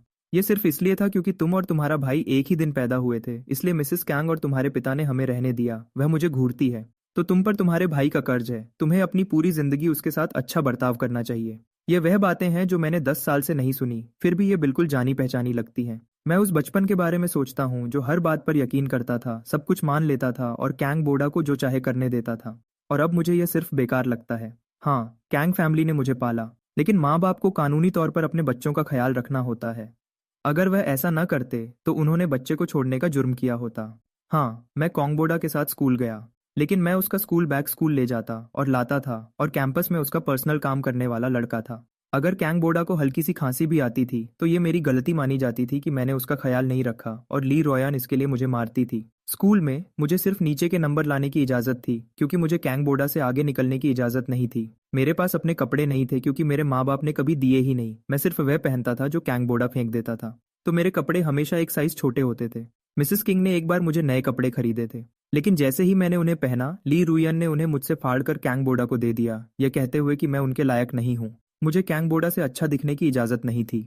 और कमजोर बच्चे की बात, कौन सा बच्चा कमजोर नहीं होगा जब उसे 4 या 5 दिन तक ठीक से खाना न मिले। मेरी आंखों में नफरत और बढ़ जाती है। ली रुयन कुछ भी नोटिस नहीं करती। वह आगे कहती है, अब जब तुम बड़े हो गए हो तो तुम्हारे पास कैंग फैमिली का कर्ज चुकाने का मौका है। नानजू, बूढ़ी मैडम तुम्हारी सुनती है ना? जाओ उनसे कहो कि वह 2% शेयर्स तुम्हारे भाई को दे दें। मैं अचानक मुस्कुराता हूँ। तुम ठीक कह रही हो। इस पर ली रुयन का चेहरा खिल उठता है, यह सोचकर कि उसकी बात मुझ तक पहुंच गई है। लेकिन अगले ही पल मैं हल्के से कहता हूँ, मैं तो बस एक मामूली हरामी बच्चा हूँ। बूढ़ी मैडम मेरी कोई बात क्यों सुनेंगी? ली रुयन रुक जाती है, दोबारा कोशिश करने वाली होती है, लेकिन मैं पहले ही उसके पास से गुजरकर सू चिंगवॉल की कार में बैठ चुका हूँ। ली रोइन को पीछे आते देखकर सू चिंगवा ड्राइवर की सीट पर बैठ जाती है और दरवाजा साफ साफ बंद कर देती है। वह आराम से अपनी सीट बेल्ट लगाती है, फिर बिना कुछ कहे गाड़ी चलाकर चली जाती है। काली लग्जरी कार सड़क पर आराम से चलती है। रियर व्यू मिरर से सूचिंग हुआ मुझे खिड़की से बाहर देखते हुए देख सकती है। मेरा चेहरा शांत और दूर का दिखता है, जिसे वह मानती है कि वह बहुत अच्छा है। वह अपनी नजर वापस सड़क पर ले आती है। जो चेतावनी वह देने वाली थी वह बिना कहे रह जाती है। कार जल्दी से रजिस्ट्री ऑफिस पहुंच जाती है। जैसे ही वह रुकती है, खिड़की से एक आवाज आती है, बॉस, ड्राइवर ने कहा कि आपने खुद कार ले ली। मैं घबरा गया और जीपीएस ट्रैक किया। क्या कुछ गलत है? सू चिंगवोल हमेशा की तरह कोई जवाब नहीं देती। लुहुआ रजिस्ट्री ऑफिस की तरफ देखता है। आप यहाँ क्यों हैं? कहीं कांग नानजू अभी भी आपको परेशान तो नहीं कर रहा? फिक्र मत करो, मैंने कहा था कि वह अब कभी आपके पास नहीं आएगा। अगर वह आया तो मैं खुद को कचरा खाते हुए लाइव स्ट्रीम करूंगा। लुहुआ के खत्म करने से पहले पास से एक सुस्त मर्दाना आवाज आती है। वह सख्त हो जाता है। तुम्हारा लाइव स्ट्रीम चैनल क्या है? लुहुआ पूरी तरह से उलझन में पड़ जाता है। फिर वह तीनों अंदर सर्विस विंडो पर जाते हैं। लुहुआ पहले बोलता है, हेलो, क्या दोनों पार्टीज के बिना सर्टिफिकेट मिल सकता है? क्लर्क गुस्से से देखता है, बिल्कुल नहीं। सुना तुमने? लुजुआ मुझे एक अकड़ भरी मुस्कान के साथ देखता है। फिर वह मेरे हाथ में शादी का सर्टिफिकेट देखता है और मजाक उड़ाता है। तुम तो झूठा डॉक्यूमेंट भी तैयार करके आए हो। मैं अभी पुलिस को फोन कर रहा हूँ और तुम्हें झूठे कागज बनाने और परेशान करने की रिपोर्ट करूंगा। लेकिन सूचिंग सर्टिफिकेट क्लर्क को देती है। कृपया चेक करें कि यह सर्टिफिकेट असली है या नहीं। क्लर्क उसे अजीब नजर से देखता है, फिर सर्टिफिकेट लेता है और जानकारी कंप्यूटर में डालता है। सू चिंगवुल अपने होंठ दबाती है। उसे अचानक अपना खुद का बर्ताव लगभग बेकार लगता है। उसे पूरा यकीन है कि उसकी कभी शादी नहीं हुई, फिर भी वह यहाँ है। उसने इसके लिए एक जरूरी मीटिंग भी कैंसिल कर दी थी। क्लर्क ऊपर देखता है, यह सर्टिफिकेट असली है। सुचिंगवुल बिल्कुल शांत हो जाती है। ल्यू हुआ बिना सोचे रिएक्ट करता है, यह गलत नहीं हो सकता। क्या आपके रिकॉर्ड्स में कोई गलती है? क्लर्क उसे तेज नजर से देखता है। क्या बात कर रहे हो? शादी एक गंभीर मामला है। दोनों पार्टीज को ध्यान से वेरीफाई किया जाता है और उन्हें एक डिक्लेरेशन पर साइन करना होता है। डिक्लेरेशन शब्द पर मैं तुरंत कहता हूँ, क्या हम अपना डिक्लेरेशन देख सकते हैं? उसी पल सुचिंगवा कहती है, कृपया डिक्लेरेशन बाहर निकालें। वह एक दूसरे को देखते हैं और तुरंत नजर हटा लेते हैं। क्लर्क एक मजबूर सांस के साथ कहता है, आप दोनों शादीशुदा जोड़े के लिए बिल्कुल एक जैसे हैं। ठीक है, मैं उसे ढूंढ कर लाता हूँ। वह जल्दी से रजिस्ट्रेशन फाइल के साथ वापस आता है और हमें देखने के लिए डिक्लेरेशन निकालता है। लिखावट बिल्कुल मेरी है। लुहुआ उसके बगल में घूरता है। बॉस, यह सच में आपकी लिखावट है। मैं एक पल के लिए सोचता हूँ, फिर कमरे में देखता हूँ और एक सिक्योरिटी कैमरा दिखता है। हेलो, क्या जिस दिन हमने रजिस्टर किया था उस दिन की सिक्योरिटी फुटेज देखना मुमकिन होगा? माफ कीजिए, हम सिर्फ 6 महीने तक की फुटेज रखते हैं। क्लर्क फिर हमें यकीन दिलाता है कि शादी का सर्टिफिकेट तब तक नहीं दिया जा सकता जब तक दोनों पार्टीज खुद मौजूद न हों। उनके नियम गलती की इजाजत नहीं देते। हम तीनों रजिस्ट्री ऑफिस से बिना कुछ हल किए निकल जाते हैं। बाहर खड़े होकर ल्यू हुआ खाली नजर से कहता है, बॉस, अब क्या? सो चिंगवॉल की आंखें गहरी हो जाती हैं। मैं अपनी आईब्राउ उठाता हूँ। फिर हम दोनों बिल्कुल एक ही वक्त पर कहते हैं, तलाक। लुहुआ पलक झपकता है। तो अगर आप अब तलाक ले रहे हैं तो क्या आपको शर्तों पर बात करनी चाहिए? दोबारा बिल्कुल एक साथ सू चिंगवू और मैं दोनों कहते हैं, मैं अपने लॉयर से आपको कांटेक्ट करवाऊंगा। मेरे लॉयर से बात करो। ये कहने के बाद हम दोनों एक दूसरे को देखे बिना नहीं रह पाते। मैं हल्की सी हंसी हंसता हूँ। कैसा रहेगा अगर हम दोनों अपने अपने लॉयर से पहले एक प्रपोजल बनवाएं और अगर कोई मसला हो तो लॉयर्स बात कर सकते हैं। लुहुआ मजाक उड़ाता है, जैसे तुम लॉयर अफोर्ड कर सकते हो। लेकिन सूचिंग वो हाँ में सिर हिलाती है। मैं लुहुआ को इग्नोर करता हूँ और अपना फोन निकालता हूँ। मिस सू, चलो वीचैट पर कनेक्ट हो जाते हैं, संपर्क में रहना आसान होगा। सूचिंग रुकती है, फिर अपना फोन निकालकर एक खास नजर के साथ अपना वीचैट क्यूआर कोड खोलती है। मैं उसे स्कैन करता हूँ। मेरे फोन पर एक चैट विंडो खुल जाती है। सेव किया हुआ नाम सिली ग्रैंडडॉटर लिखा होता है। उसकी शक्ल तुरंत गहरी हो जाती है। मैं भी पल भर के लिए खो जाता हूँ। मैं भूल गया था कि हम पहले से ही कनेक्टेड थे। उसकी शक्ल देखकर मैं खांसता हूँ। वह नाम तो बस मैंने उस वक्त बिना सोचे टाइप कर दिया था। मैं जल्दी से फोन को छुपाता हूँ और नाम सिली ग्रैंडडॉटर से बदलकर सिली गर्ल कर देता हूँ। फिर मैं एक सिंपल मैसेज छोड़ता हूँ, फिर मिलते हैं। और मैं एक टैक्सी रोककर चला जाता हूँ। मुझे जाते हुए देखते हुए लुहुआ सू चिंगू की तरफ मुड़ता है। बॉस, आप दोनों सच में शादीशुदा हैं ना? अभी आप दोनों बिल्कुल एक जैसे थे। सू चिंगू उसे देखती है। सबसे अच्छा तलाक का लॉयर ढूंढो, एक अग्रीमेंट बनाओ, बाहरी एसेट्स को बचाओ। लियू हुआ तुरंत मान जाता है। फिर उसे कुछ समझ आता है। अब मैं समझा, उस आदमी ने ही पूरी शादी का प्लान बनाया होगा। जब वह आपका दिल नहीं जीत सका तो वह आपके पैसे के पीछे पड़ा है। इसलिए वह तलाक में आपसे लड़ने के लिए लॉयर अफोर्ड कर सकता है।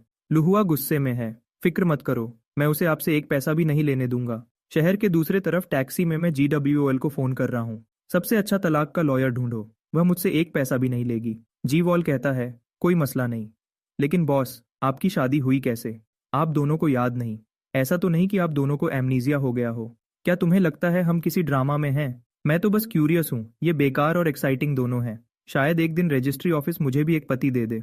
मैं एक हल्की सी सांस छोड़ता हूँ। एक पल रुककर मैं कहता हूँ, एक इंसान है जिसे पक्का पता होगा क्या हुआ था। जीवोल कहता है, दादी सू, लेकिन उन्हें याद नहीं। मैं गुस्से में देखता हूँ। अल्जाइमर्स के इलाज के लिए क्लिनिकल ट्रायल को तेज करना होगा, नहीं तो हमारे पास वक्त कम पड़ जाएगा। जल्दी ही मैं घर वापस आता हूँ। मैं दरवाजा खोलता हूँ और जानी पहचानी कमरे में कदम रखता हूँ और नोटिस करता हूँ कि 60 स्क्वायर मीटर का अपार्टमेंट थोड़ा खाली लग रहा है। तभी दादी सू हॉलवे से एक सूटकेस खींचती हुई अंदर आती हैं। दामाद जी, आप वापस आ गए। मैं आपका इंतजार कर रही थी। मैं इस बार बहुत सारे कपड़े लाई हूँ। मैं रुकता हूँ, फिर मुस्कुराता हूँ। उस दिन हाई चेंग की सबसे मशहूर तलाक लॉ फर्म को तलाक के अग्रीमेंट बनाने के लिए 2 अलग अलग रिक्वेस्ट्स मिलती हैं। दोनों पार्टीज गुमनाम हैं। दोनों की एक ही शर्त है, दूसरी पार्टी उनका एक पैसा भी नहीं ले सकती। शर्तें बहुत सख्त हैं। पार्टनर के बगल में जूनियर अटर्नी बड़बड़ाती है, मैंने जितने भी तलाक हैंडल किए हैं, मैंने कभी इतना बेरहम कुछ नहीं देखा। एक आदमी है, एक औरत है, लगता है बेरहमी किसी में फर्क नहीं करती। सीनियर अटर्नी ने बहुत से प्यार करने वाले जोड़ों को कड़वे दुश्मन बनते देखा है, उसने इससे भी बुरा देखा है। वह हंसता है, आसान डबल फी, उन्हें तैयार करो और हमारे क्लाइंट्स को भेज दो। स्यू ग्रुप की सबसे ऊपर वाली मंजिल पर सू चिंगवुल रजिस्ट्री ऑफिस से वापस आने के बाद से लगातार काम कर रही है। काम का दिन खत्म होने वाला ही होता है जब उसे घर से फोन आता है कि दादी फिर से अपने दामाद को ढूंढने चली गई हैं। दादी को डेली हेल्थ चेकअप की जरूरत है ताकि उनकी रीडिंग्स मॉनिटर की जा सके। सू चिंगवॉल की आईब्राउ हल्की सी सिकुड़ जाती है। वह खुद ब खुद वीचैट खोलती है, मेरा कांटेक्ट ढूंढती है और कुछ कहना चाहती है लेकिन समझ नहीं पाती कि कैसे कहे। जब से उसे पता चला है कि मैं वह इंसान हूं जिसे वह मैसेज कर रही थी, तब से कुछ अजीब सा लग रहा है। वह आराम से उनकी कॉन्वर्सेशन हिस्ट्री स्क्रॉल करती है। उनकी पहले की बातें आसान और आरामदायक थीं, जैसे पुराने दोस्त, खासकर जब उसने उसे किसी के बारे में गुस्सा निकालने में मदद की थी। रुको, जिस इंसान के बारे में वह उस दिन रेस्टोरेंट में गुस्सा निकाल रही थी, क्या वह मैं नहीं था? सू चिंगवॉल का चेहरा तुरंत फिर से गहरा हो जाता है। फिर उसका फोन वाइब्रेट करता है। मैंने एक तलाक अग्रीमेंट भेजा है। इस अग्रीमेंट में प्रॉपर्टी बांटने की शर्तें मेरी बिल्कुल मिनिमम हैं। कृपया रिव्यू करें और मुझे बताएं कि क्या यह ठीक है। प्रॉपर्टी बांटना, क्या यह आदमी सच में पैसे के लिए शादी का प्लान बनाया होगा? फिर ल्यू हुआ अंदर आता है। बॉस, आपकी शादी की जांच के कोई रिजल्ट्स मिले? जैसे ही ल्यू हुआ बोलता है, सू चिंग अपने कंप्यूटर पर तलाक अग्रीमेंट खोलती है। वह उसे जल्दी से पढ़ती है। उसकी आंखें प्रॉपर्टी बांटने वाले क्लॉज पर जाती हैं। जब वह देखती है कि उसमें क्या लिखा है, तो वह हल्की हैरानी के साथ रुक जाती है। लू हुआ अपनी गर्दन उठाकर देखता है। वह मजाक उड़ाते हुए हंसता है। वह आदमी सच में मजेदार है। उसे फिक्र है कि आप उसकी प्रॉपर्टी ले लेंगी। कौन सी प्रॉपर्टी? उसके कर्ज। सू चिंगवॉल पूछती है, आंखें नीचे किए हुए। जांच में क्या मिला? बॉस, हमें पता चला कि कांग नांजू को कुछ दिन पहले पता चला था कि आप पहले से शादीशुदा हैं, जब वह किसी और के साथ शादी रजिस्टर करने गया था। इस डिवोर्स अग्रीमेंट के हिसाब से वह जल्दी तलाक चाहता है। लगता है उसे सच में कुछ पता नहीं था। ल्यू हुआ आगे बोलता है, फिर बात बदलता है। लेकिन सच कहूं तो यह कुछ ज्यादा ही आसान लग रहा है। हमने उसके बारे में जांच की और पता चला कि कैंग परिवार छोड़ने के बाद उसकी जिंदगी में बड़े खाली हिस्से हैं जिन्हें हम भर नहीं सकते। बॉस, क्या आपको यह अजीब नहीं लगता? एक आम आदमी अपने बारे में इतना कुछ क्यों छुपाएगा? सू चिंगवॉल ने अपनी आंखें थोड़ी छोटी की, सोच में डूबी हुई। तो आपको लगता है वह इससे जुड़ा है? लुजुआ अपना सर खुजाता है। लेकिन 2 साल हो चुके हैं और हमारे पास सच में कोई सुराग नहीं है। शायद हमें बस इंतजार करना होगा जब तक बड़ी माजी को कुछ याद ना आ जाए। सू चिंगवू उसे एक सीधी नजर से देखती है। लुहुआ जल्दी से अपना सर झुका लेता है। यह हमारी गलती है, हम ढूंढते रहेंगे। सू चिंगवा डिवोर्स अग्रीमेंट की 2 कॉपीज प्रिंट करती है। वह खड़ी होती है और बाहर जाते हुए पूछती है, क्या तुमने अभी तक किसी नोवा रिसर्चर से कांटेक्ट किया है? सुना है वह अल्जाइमर्स के लिए एक क्लिनिकल इलाज बनाने के करीब हैं। सू चिंगवा चाहती है कि वह दवा अपनी दादी को तुरंत मिल जाए जब वह अवेलेबल हो। यह सुनकर लुजुआ का सर और नीचे झुक जाता है। नोवा रिसर्चर को ढूंढना लगभग नामुमकिन है। सब बड़ी बायोटेक कंपनीज उन्हें ढूंढ रही हैं, इसलिए वह और भी सावधान हो गए हैं। सू चिंगवोल की ठंडक महसूस करते हुए वह कहता है, बॉस, मैं वादा करता हूँ मैं उन्हें ढूंढ निकालूंगा। इसी बीच मैं अभी दादी सू के साथ डिनर खत्म कर चुका था जब सू चिंगवू का एक वीचैट मैसेज आता है, मैं नीचे हूँ, नीचे आ जाऊँ। मैं कचरा बाहर रखने का बहाना बनाता हूँ और नीचे चला जाता हूँ। वही जानी पहचानी काली लग्जरी कार वहाँ खड़ी है। कार में सू चिंगविल मुझे डिवोर्स अग्रीमेंट देती है। मुझे कोई ऐतराज नहीं है, इस पर साइन कर दो। उसकी गहरी आंखें मुझ पर टिक जाती हैं। वह सोचती है कि मैं कोई बहाना बनाऊंगा, लेकिन बिना किसी हिचकिचाहट के मैंने दोनों कॉपीज पर साइन कर दिए। मैं ऊपर देखता हूँ। क्या हम ये कल कर रहे हैं? सू चिंगहुआ की आंखें थोड़ी गहरी हो जाती हैं। इतने उतावले हो? मैं सोचता हूँ, हाँ बिल्कुल मैं उतावला हूँ। मेरी कंपनी पब्लिक होने का इंतजार कर रही है। एक पल के लिए मुझे देखने के बाद वह कहती है, ठीक है। मैं आगे कहता हूँ, तो कल सुबह अपना आईडी, हाउस होल्ड रजिस्ट्रेशन और मैरिज सर्टिफिकेट ले आना। मैं तुम्हें रजिस्ट्री ऑफिस में मिलूंगा। सू चिंगवोंग सर हिलाती है, फिर उसका चेहरा अचानक बदल जाता है। दादी सू किसी वक्त नीचे आ चुकी थी, बिना किसी को पता चले। वह हमें घूर रही है। उसका चेहरा रंगहीन हो गया है। वह अपना हाथ अपने सीने पर रखती है। उसकी आवाज कांप रही है। तुम तलाक ले रहे हो? फिर उसकी आंखें बंद हो जाती हैं और वह जमीन की तरफ गिर जाती है।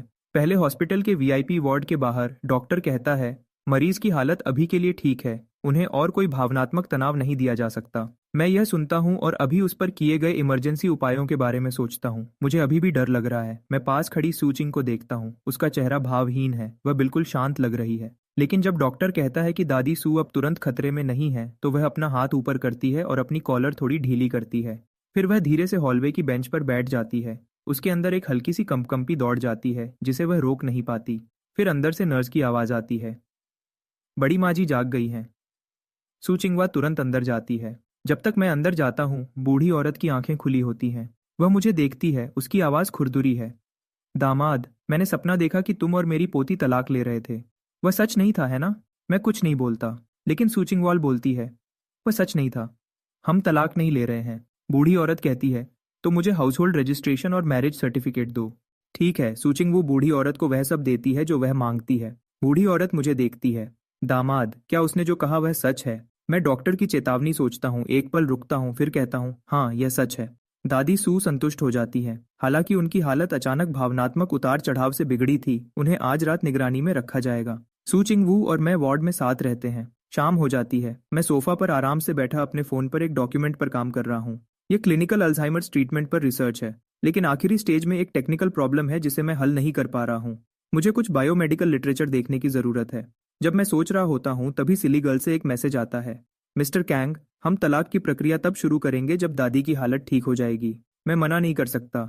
एग्रीमेंट पहले ही साइन हो चुका है। अब से हमारी संपत्ति अलग है। मैं अभी भी टेक्निकली शादीशुदा हूँ, लेकिन इससे कंपनी के पब्लिक होने पर कोई फर्क नहीं पड़ता। असली तलाक का समय ज्यादा मायने नहीं रखता। मैं जवाब देता हूँ, ठीक है। सूचिंग मेरा जवाब देखती है और अपनी आंखें थोड़ी छोटी करती है। वह पूछती है, और कोई शर्त? जब दादी ठीक हो जाए तो जल्दी से जल्दी तलाक कर लेना। सूचिंग को गुस्सा आता है। उसे अचानक लगता है कि इस आदमी को समझना सच में मुश्किल है। बेड में छोटी बूढ़ी औरत मुझे देखती है, फिर सूचिंगवा को। दोनों मुश्किल से एक दूसरे से बात कर रहे हैं। ये ठीक नहीं है। बूढ़ी औरत अचानक कहती है, पोती, मैं तुम्हारे पति के लिए सू ग्रुप में एक नौकरी का इंतजाम करना चाहती हूँ। अगर वह हर दिन साथ में काम पर जाएंगे और साथ में घर आएंगे तो रिश्ता अपने आप बन जाएगा। सूचिंग हुआ थोड़ा रुकती है, फिर कहती है, ठीक है। वह आज रात अजीब तरह से सहमत है, लेकिन बूढ़ी औरत को सोचना पड़ता है कि कौन सी नौकरी का इंतजाम करे। फिर उसे एक आइडिया आता है, दामाद, मैं सब ठीक कर दूंगी। कल अपनी पत्नी के साथ काम पर जाना। मैं पलक झपकता हूँ। ठीक है, क्योंकि मुझे अभी याद आया कि सू ग्रुप के पास एक बड़ा आर्काइव होगा। वहाँ कुछ डॉक्यूमेंट्स हो सकते हैं जिन्हें मुझे चाहिए। सू चिंग हुओ की एक मीटिंग है। वह दादी को अलविदा कहती है और ल्यू हुआ के साथ चली जाती है। लेकिन कॉरिडोर में पहुंचते ही लुजुआ कहता है, तो इसलिए उस आदमी ने इतनी आसानी से डिवोर्स अग्रीमेंट पर साइन कर दिए। उसने बड़ी माजी को नीचे बुलाया था। उनके होते हुए तलाक लेना नामुमकिन है। वह सू चिंग वू को देखता है, और अब उसने बड़ी माजी को इतना लुभा लिया है कि उन्होंने उसे सू ग्रुप में नौकरी दिला दी है। वह पक्का कुछ साजिश कर रहा है। तुमने हाँ क्यों की? सू चिंगवेल कहती है, अगर मैं उसे अपनी नजरों के सामने नहीं रखूंगी तो उसकी कमियां कैसे सामने आएंगी? उसकी आंखों में एक तेज चमक आती है। दादी की खातिर अभी तलाक लेना नामुमकिन है। जहां तक इस बात का सवाल है कि वह आदमी सच में मासूम है या नहीं, वह देख लेगी कि वह असल में क्या चाहता है जब वह कंपनी में होगा। वार्ड में मैं सोफा पर लेटा हुआ हूँ। फिर बूढ़ी औरत की आवाज मेरे पास आती है, दामाद, मुझे तुम्हें एक राज बताना है। मैं तुरंत बैठ जाता हूँ। क्या उन्हें कुछ जरूरी याद आया है? जैसे वह मुझे कैसे जानती हैं, या मैं सूचेंगबू से शादी कैसे किया? मैं मुश्किल से अपनी उत्सुकता छुपाते हुए पूछता हूँ, क्या राज है? बूढ़ी औरत बड़े राजदारी से कहती है, मेरी पोती की एक कमजोरी है जिसे लगभग कोई नहीं जानता। मैं तुम्हें अभी बता रही हूँ, अगर वह कभी तुम्हारे साथ बुरा बर्ताव करे तो इसका इस्तेमाल करना। मैं हैरान रह जाता हूँ। सच कहूँ तो यह वह नहीं था जो मैं सुनना चाहता था। लेकिन बूढ़ी औरत आगे कहती है, उसकी उस तेज बाहरी रूप से धोखा मत खाना। वह बिल्लियों से डरती है। मैं शांत हो जाता हूँ। मुझे अचानक एक लड़की याद आती है जिसे मैं बचपन में जानता था, जो बिल्लियों से डरती थी। मैंने कभी सोचा भी नहीं था कि सूचिंग वू अपनी उस ठंडी शांति के साथ बिल्लियों से डरती होगी। बूढ़ी औरत पूछती है, तुम्हें बिल्ली पसंद है या कुत्ता? कुत्ते। मैं पहले बिल्लियों को पसंद करता था, लेकिन एक लड़की जिसे मैं जानता था उसे वह पसंद नहीं थी, तो मैंने भी उन्हें पसंद करना छोड़ दिया। तीसरे दिन सू ग्रुप की सबसे ऊपरी मंजिल पर एक छोटा रोएंदार शिबा इनू अपनी पूंछ हिला रहा है और मेरे आसपास घूम रहा है। लियू हुआ परेशान है। बड़ी माजी ने मिस्टर कॉन्ग के लिए एक कुत्ते के बच्चे की देखभाल करने की नौकरी क्यों रखी? सू चिंगवुल को भी यह समझ नहीं आता। लोग कहते हैं कि बूढ़े लोग कभी कभी बच्चों जैसा सोचते हैं, बस अपनी मर्जी से काम करते हैं। लेकिन एक कुत्ते की देखभाल करने की नौकरी कुछ ज्यादा ही है। वह पक्के इरादे से कहती है, उसे new energy research division team 1 में ले जाओ। उसने इसके लिए पहले ही तैयारी कर रखी थी। न्यू एनर्जी डिवीजन कंपनी के मूल कामों को नहीं छूता, लेकिन यह उसके भविष्य की दिशा से जुड़ा है। वह मुझे वहां रखना चाहती है और देखना चाहती है कि मैं क्या राज खोलता हूँ। मुझे इस सब से कोई खास मतलब नहीं है। मैं कुत्ते के बच्चे को उठाता हूँ और लू हुआ के पीछे चलता हूँ। क्या इसका कोई नाम है? बड़ी माजी ने कहा था कि आप इसका नाम रखें। मैं सूचिंग वॉल पर एक नज़र डालता हूँ और एक मुस्कान मेरे चेहरे पर आ जाती है। तो चलो इसका नाम लिटिल कैट रखते हैं। आप एक कुत्ते का नाम लिटिल कैट रखना चाहते हैं? क्या ये कोई प्रॉब्लम है? न्यू एनर्जी रिसर्च डिवीजन 38वीं मंजिल पर है। एलिवेटर में ल्यू हुआ कहता है, मिस्टर कैंग, हमारे रिसर्च डिवीजन के ज़्यादातर स्टाफ के पास डॉक्टरल डिग्रीज हैं। कम से कम एक टॉप यूनिवर्सिटी से मास्टर्स डिग्री है। आप पहले अंडर ग्रेजुएट होंगे। यहाँ सीनियर कॉलीग्स से सीखना आपके भविष्य के लिए बहुत अच्छा होगा। ये हमारी बॉस का एक खास इंतजाम है। जरूरी नहीं कि आप बहुत ज्यादा शुक्रगुजार हों। इसे ऐसे समझो कि बॉस आपको बड़ी माजी को खुश रखने का इनाम दे रही है। मैं थोड़ा सा हिलता हूँ। असल में इसकी सच में जरूरत नहीं है। और हाँ, बॉस चाहती हैं कि आपका उनके साथ रिश्ता प्राइवेट रहे ताकि तलाक के वक्त कोई मुश्किल ना हो। मैं उसे देखता हूँ। यह तो मुझे भी ठीक लगता है। लुहुआ हैरान रह जाता है। ये आदमी सच में नाखुशी दिखा रहा है। वह और कुछ कहने ही वाला होता है, लेकिन एलिवेटर आ जाती है। काम पर मेरा पहला दिन। मुझे ये सच में दिलचस्प लगा। किसी ने मुझे कुछ करने को नहीं दिया जो मेरे लिए ठीक है। मैं थोड़ी देर प्राइवेट ऑफिस में एक कुत्ते के बच्चे के साथ खेलता हूँ। थोड़ी देर बाद कुत्ते का बच्चा एक धूप वाली जगह में सिमटकर सो जाता है। मैं चुपचाप उठता हूँ, ऑफिस का दरवाजा बंद करता हूँ और रिसर्च डिवीजन के आर्काइव की तरफ चला जाता हूँ। सिर्फ तब जब अल्जाइमर्स का इलाज बन जाएगा और दादी सू ठीक हो जाएंगी, तभी उन्हें याद आएगा कि क्या हुआ था। और तभी मैं समझ पाऊंगा कि सूचिंग वू के साथ ये अजीब शादी कैसे हुई। मैं एक कॉलीग को ढूंढता हूँ और आर्काइव का रास्ता पूछता हूँ। फिर मैं सीधा वहां चला जाता हूँ। सू ग्रुप का आर्काइव 7वीं मंजिल पर है। यह एक बहुत बड़ी प्राइवेट लाइब्रेरी निकलती है जहां सिर्फ कंपनी के एम्प्लॉयज जा सकते हैं। यहाँ जो जानकारी है वह इंडस्ट्री के बारे में है जो बाहर कहीं नहीं मिल सकती। मुझे एक हल्की सी उत्सुकता महसूस होती है। मेरी अंदर की आवाज कहती है कि जो मैं ढूंढ रहा हूँ वह यही है। सबसे ऊपरी मंजिल पर सू चिंग वू पेंडिंग डॉक्यूमेंट्स पर काम कर रही है। उसका फोन बजता है। प्रॉस्पेरिटी इन फुल ब्लूम नाम के कॉन्टैक्ट से एक मैसेज आता है जो दादी सू हैं, पोती, आज अपने पति के साथ लंच करो और टेबल पर तुम दोनों की एक साथ फोटो लेना। मैं उसे देखना चाहती हूँ। सू चिंगवुल गुस्सा करती है और बहाने के लिए एक मीटिंग बनाने ही वाली होती है जब चैट विंडो में नाम उसकी आंखों के सामने बदल जाता है। प्रॉस्पेरिटी इन फुल ब्लूम से कमजोर दादी जिसे परेशान नहीं किया जा सकता। सू चिंगवा शांत हो जाती है। वह नए नाम को देर तक घूरती रहती है। फिर वह एक मजबूर सी सांस लेती है और अपने डेस्क पर कॉल बटन दबाती है। लुहुआ तुरंत आता है। बॉस, आपको क्या चाहिए? 2 लंच ऊपर भिजवा दो। फिर सू चिंगवोल मुझे मैसेज करती है और मुझे लंच के लिए सबसे ऊपरी मंजिल पर आने को कहती है, लेकिन खाना साइड टेबल पर लगा हुआ है और मैंने अभी तक जवाब नहीं दिया है। सू चिंगवू खड़ी होती है। वह कहाँ है? लियू हुआ कहता है, मिस्टर कॉन्ग, वह आर्काइव में है। सू चिंगवो 7वीं मंजिल पर जाती है। वह जल्दी से मुझे और सूफेशुए को देखती है जो मुझे घूर रहा है। मैं किताबों में खोकर देख रहा हूँ। मेरा फोन वाइब्रेट हो रहा है। ये बिल्कुल पता नहीं चला। इस आर्काइव में आज के सबसे एडवांस टेक्निकल मटेरियल्स हैं। मैं यहाँ पूरी तरह खो सकता हूँ। मैं पीछे हटता हूँ और किसी से टकरा जाता हूँ। सूफेशु मुझे एक उलझे हुए चेहरे से घूर रहा है। कॉन्ग नांजू, ये मत कहना कि मेरी परदादी को पटाने की तुम्हारी सारी कोशिश मेरी बुआ के करीब आने के लिए थी। मेरा चेहरा तुरंत भावहीन हो जाता है। तुमसे इसका कोई लेना देना नहीं है। सूफेशु फिर भी बोलता रहता है।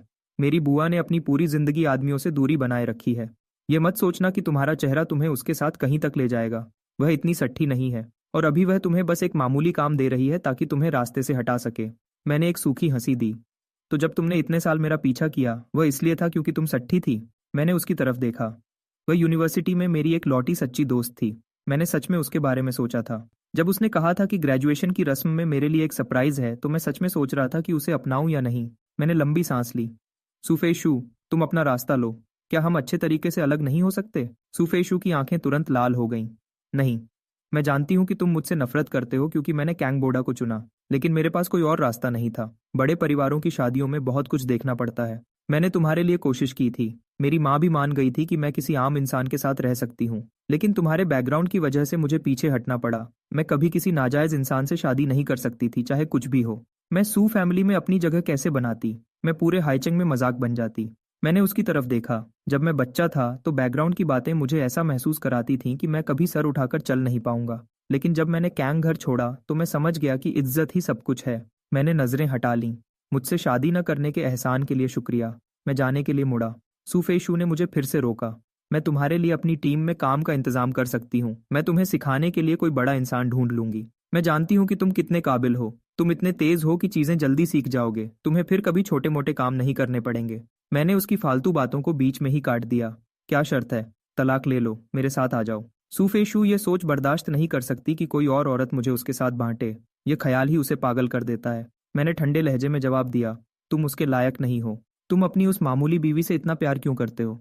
क्या तुम्हें लगता है कि मैं उसे पैसे देकर हटा नहीं सकती या किसी से डराकर उसे तुमसे दूर नहीं करवा सकती? वह मेरी बराबरी कैसे कर सकती है? मैंने उसे बिना सोचे थप्पड़ मार दिया। ये करने के बाद भी मुझे तसल्ली नहीं हुई। मैंने सूफे शू को ठंडी बेपरवाही से देखा। मेरा इरादा बेरहम होने का नहीं था, लेकिन अगर तुम जवाब के लिए इतना जोर दे रही हो तो मैं तुम्हें सही साबित करने का मौका दूंगा। मेरी बीवी तुमसे ज्यादा खूबसूरत है और उसकी फिगर भी बेहतर है। मैं जाने के लिए मुड़ा और आगे वाले कोने पर सूचिंग वोल खड़ी थी। मैं रुक गया और वह भी। सूफे शू की आंखें गहरी हो गईं, उसकी मुट्ठियां भींच गईं। उसने सोचा, एक दिन वह मेरे पास रोते हुए आएगा। उसने एक लंबी सांस ली। जब उसके चेहरे का दर्द थोड़ा कम हुआ तो उसने कांग बोडा को फोन किया। कल दोपहर तुम्हारी डॉक्टर नैन के साथ वह दोपहर का खाना है, मुझे भी साथ ले जाना। इसी बीच सूचिंग वोल ने दोपहर के खाने का बहाना बनाकर मुझे सबसे ऊपर वाली मंजिल पर बुलाया। उसके ऑफिस के अंदर उसने बगल वाली टेबल की तरफ इशारा किया। तुम शुरू करो। मुझे थोड़ा शर्मिंदा महसूस हुआ। जिस तरह से वह कर रही है उससे लगता नहीं कि उसने मेरी बात सुनी है। जब मैं सोच रहा था तभी मुझे फोटो खींचने की आवाज सुनाई दी। सूचिंग वोल ने शांति से फोटो ली और दादी को भेज दी। फिर वह पास आई और खाना खाने बैठ गई। मैं समझ गया कि उसने फोटो क्यों ली और मैंने पूछा नहीं। मैंने टेबल की तरफ देखा और बात शुरू की। अच्छा इंतजाम है। वह मेरे सामने बैठ गई। उसने आराम से और खूबसूरती से अपनी चॉपस्टिक्स उठाई।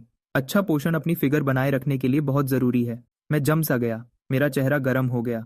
मेरी नज़र थोड़ी देर के लिए उसकी गर्दन के पास दिखने वाली हल्की रंगत वाली चमड़ी पर ठहरी। फिर मैंने खाने का एक हिस्सा पैक कर लिया ले जाने के लिए। मुझे अभी याद आया कि कुत्ते के बच्चे को खाना नहीं खिलाया है। मैं निकलता हूँ।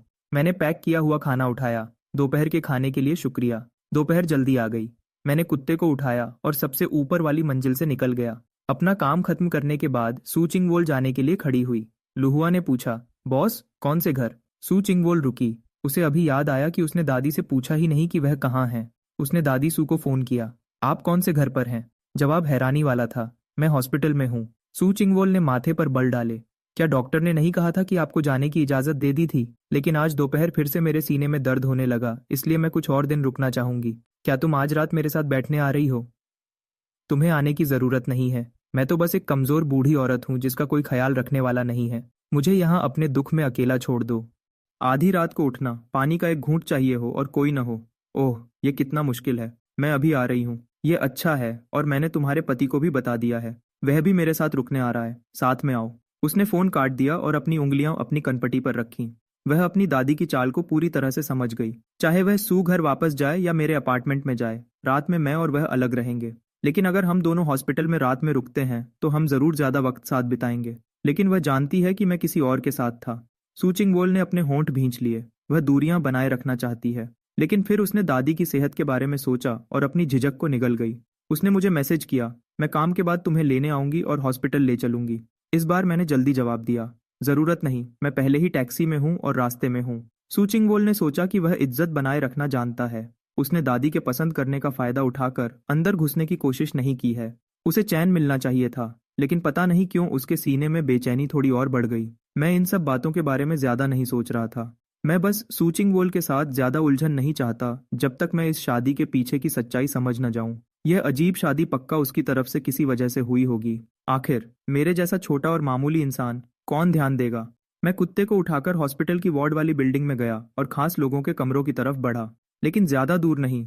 मिसेस कैंग, नानजिंग सू ने अभी अपना दोबारा चेकअप खत्म किया था। कैंग बोडा ने उसका हाथ पकड़ा हुआ था। मिसेस कैंग ने हिचकिचाते हुए कहा, क्या वह नानजू नहीं है? वह हॉस्पिटल में क्या कर रहा है? क्या वह ठीक नहीं है? कैंग बोडा के अंदर गुस्से की एक लहर दौड़ गई। दादी सू के हॉस्पिटल में भर्ती होने की खबर सू फैमिली से छुपाई नहीं जा सकती थी। लेकिन वह बूढ़ी औरत जिद्दी है और उसने सब मिलने वालों को मना कर दिया। वह आज वार्ड में गया था और उसे दरवाजे से ही वापस भेज दिया गया। उसे उनकी एक झलक भी देखने को नहीं मिली। तो कैंग नानजू पक्का उनके साथ रहने आया होगा। उसकी नजरें बदलीं। शायद दादी सू से मिलने आया है। नानजू सच में वफादार है। लंबे समय से देखभाल करने वाली आंट नैन जो साथ आई थी, उसने नाराजगी से कहा, वफादार? मैंने उसे कभी अपनी मल्लिका से मिलने आते नहीं देखा। आंट नैन 50 साल की उम्र के बीच की है। नानजिंग सू से करीब 10 साल बड़ी। वह पूरी जिंदगी मिसेस कैंग की पर्सनल देखभाल करने वाली रही है। उसने कभी शादी नहीं की। मिसेस कैंग उसे अपनी बड़ी बहन की तरह मानती है, इसलिए आंट नैन की कैंग घर में बहुत इज्जत है। यहाँ तक कि कैंग बोडा भी उसकी काफी इज्जत करता है। आंट नैन की बातों पर मिसेस कैंग के चेहरे पर एक उदासी छा गई। तब कैंग घर में नानजू की जिंदगी कितनी मुश्किल थी। आंट नैन ने तुरंत कहा, मल्लिका, आप अभी भी उसका बचाव कर रही हैं। मैं ली रुइन का रवैया भी बर्दाश्त नहीं कर सकती, लेकिन उसकी एक बात सही है, यंग मास्टर नांजू में कोई शुक्रगुजारी नहीं है। आप हर वक्त उसके बारे में सोचती हैं, उसकी चिंता करती हैं, और वह शायद आपको कब का भूल चुका है। कैंग बोडा ने कहा, मैंने सुना है कि मिस सू ने उसके लिए सू ग्रुप में एक काम का इंतजाम किया है, शायद इसलिए वह दादी सू पर ध्यान दे रहा है। आंट नैन ने नाक चढ़ाकर कहा, मल्लिका, आपने तो उसे पाला भी है। जब ली रोयन ने उसे बचपन में नजरअंदाज किया था तो आपने ही उसे खाना खिलाया था, आपने ही उसे स्कूल भेजा था। पालने का कर्ज सबसे बड़ा होता है, और उसके आपका कर्ज चुकाने का कोई निशान नहीं है। मिसेस कैंग ने तुरंत कहा, बस करो, प्लीज रुक जाओ। कैंग बोडा ने कहा, माँ ने अच्छाई की वजह से किया था, उन्होंने तब बदले में कुछ भी उम्मीद नहीं की थी। लेकिन कुछ लोग हर छोटी अच्छाई का पूरा बदला चुकाते हैं, जैसे डॉक्टर नैन। माँ ने उसे स्कूल के लिए बस थोड़े पैसे दिए थे, और देखो उसने सालों से हमारे परिवार के लिए कितना कुछ किया है। 3 साल पहले जब कंपनी लगभग दिवालिया हो गई थी तो डॉक्टर नैन ने हमें एक टेक्निकल पैटेंट दिया जिसने सब कुछ बदल दिया। आंट नैन ने तुरंत सर हिलाया। अगर ऐसे देखा जाए तो डॉक्टर नैन कांग नांजू से कहीं ज्यादा अच्छा है। कैंग बोडा ने हैरानी दिखाते हुए कहा, मैं हमेशा से जानना चाहता था कि डॉक्टर नैन असल में कैसा है। माँ, कल मुझे अपने साथ ले जाना। मिसेस कैंग मुस्कुराई और उसके बालों में हाथ फेरा। ठीक है, मैं तुम्हें ले जाऊंगी। वह बातें करते हुए नीचे पार्किंग की तरफ जा रहे थे। ये पूरा नज़ारा वहां से दिख रहा था जहां मैं पास के खास लोगों के वार्ड में सोफा पर बैठा था। मेरी नजरें मिसेस कैंग का पीछा कर रही थीं। उसकी रंगत बीमार जैसी सफेद थी, उसकी फिगर बहुत पतली थी। कैंग बोडा उसके बगल में बात कर रहा है। मिसेस कैंग ने मजबूरी वाली मुस्कुराहट के साथ सर हिलाया। वह दोनों आरामदायक नजदीकी के साथ चल रहे थे। मैं तब तक देखता रहा जब तक कार चली नहीं गई। नजरें हटाने का मन नहीं कर रहा था। मैं मुड़ा और देखा कि दादी सू मेरे सामने खड़ी हैं।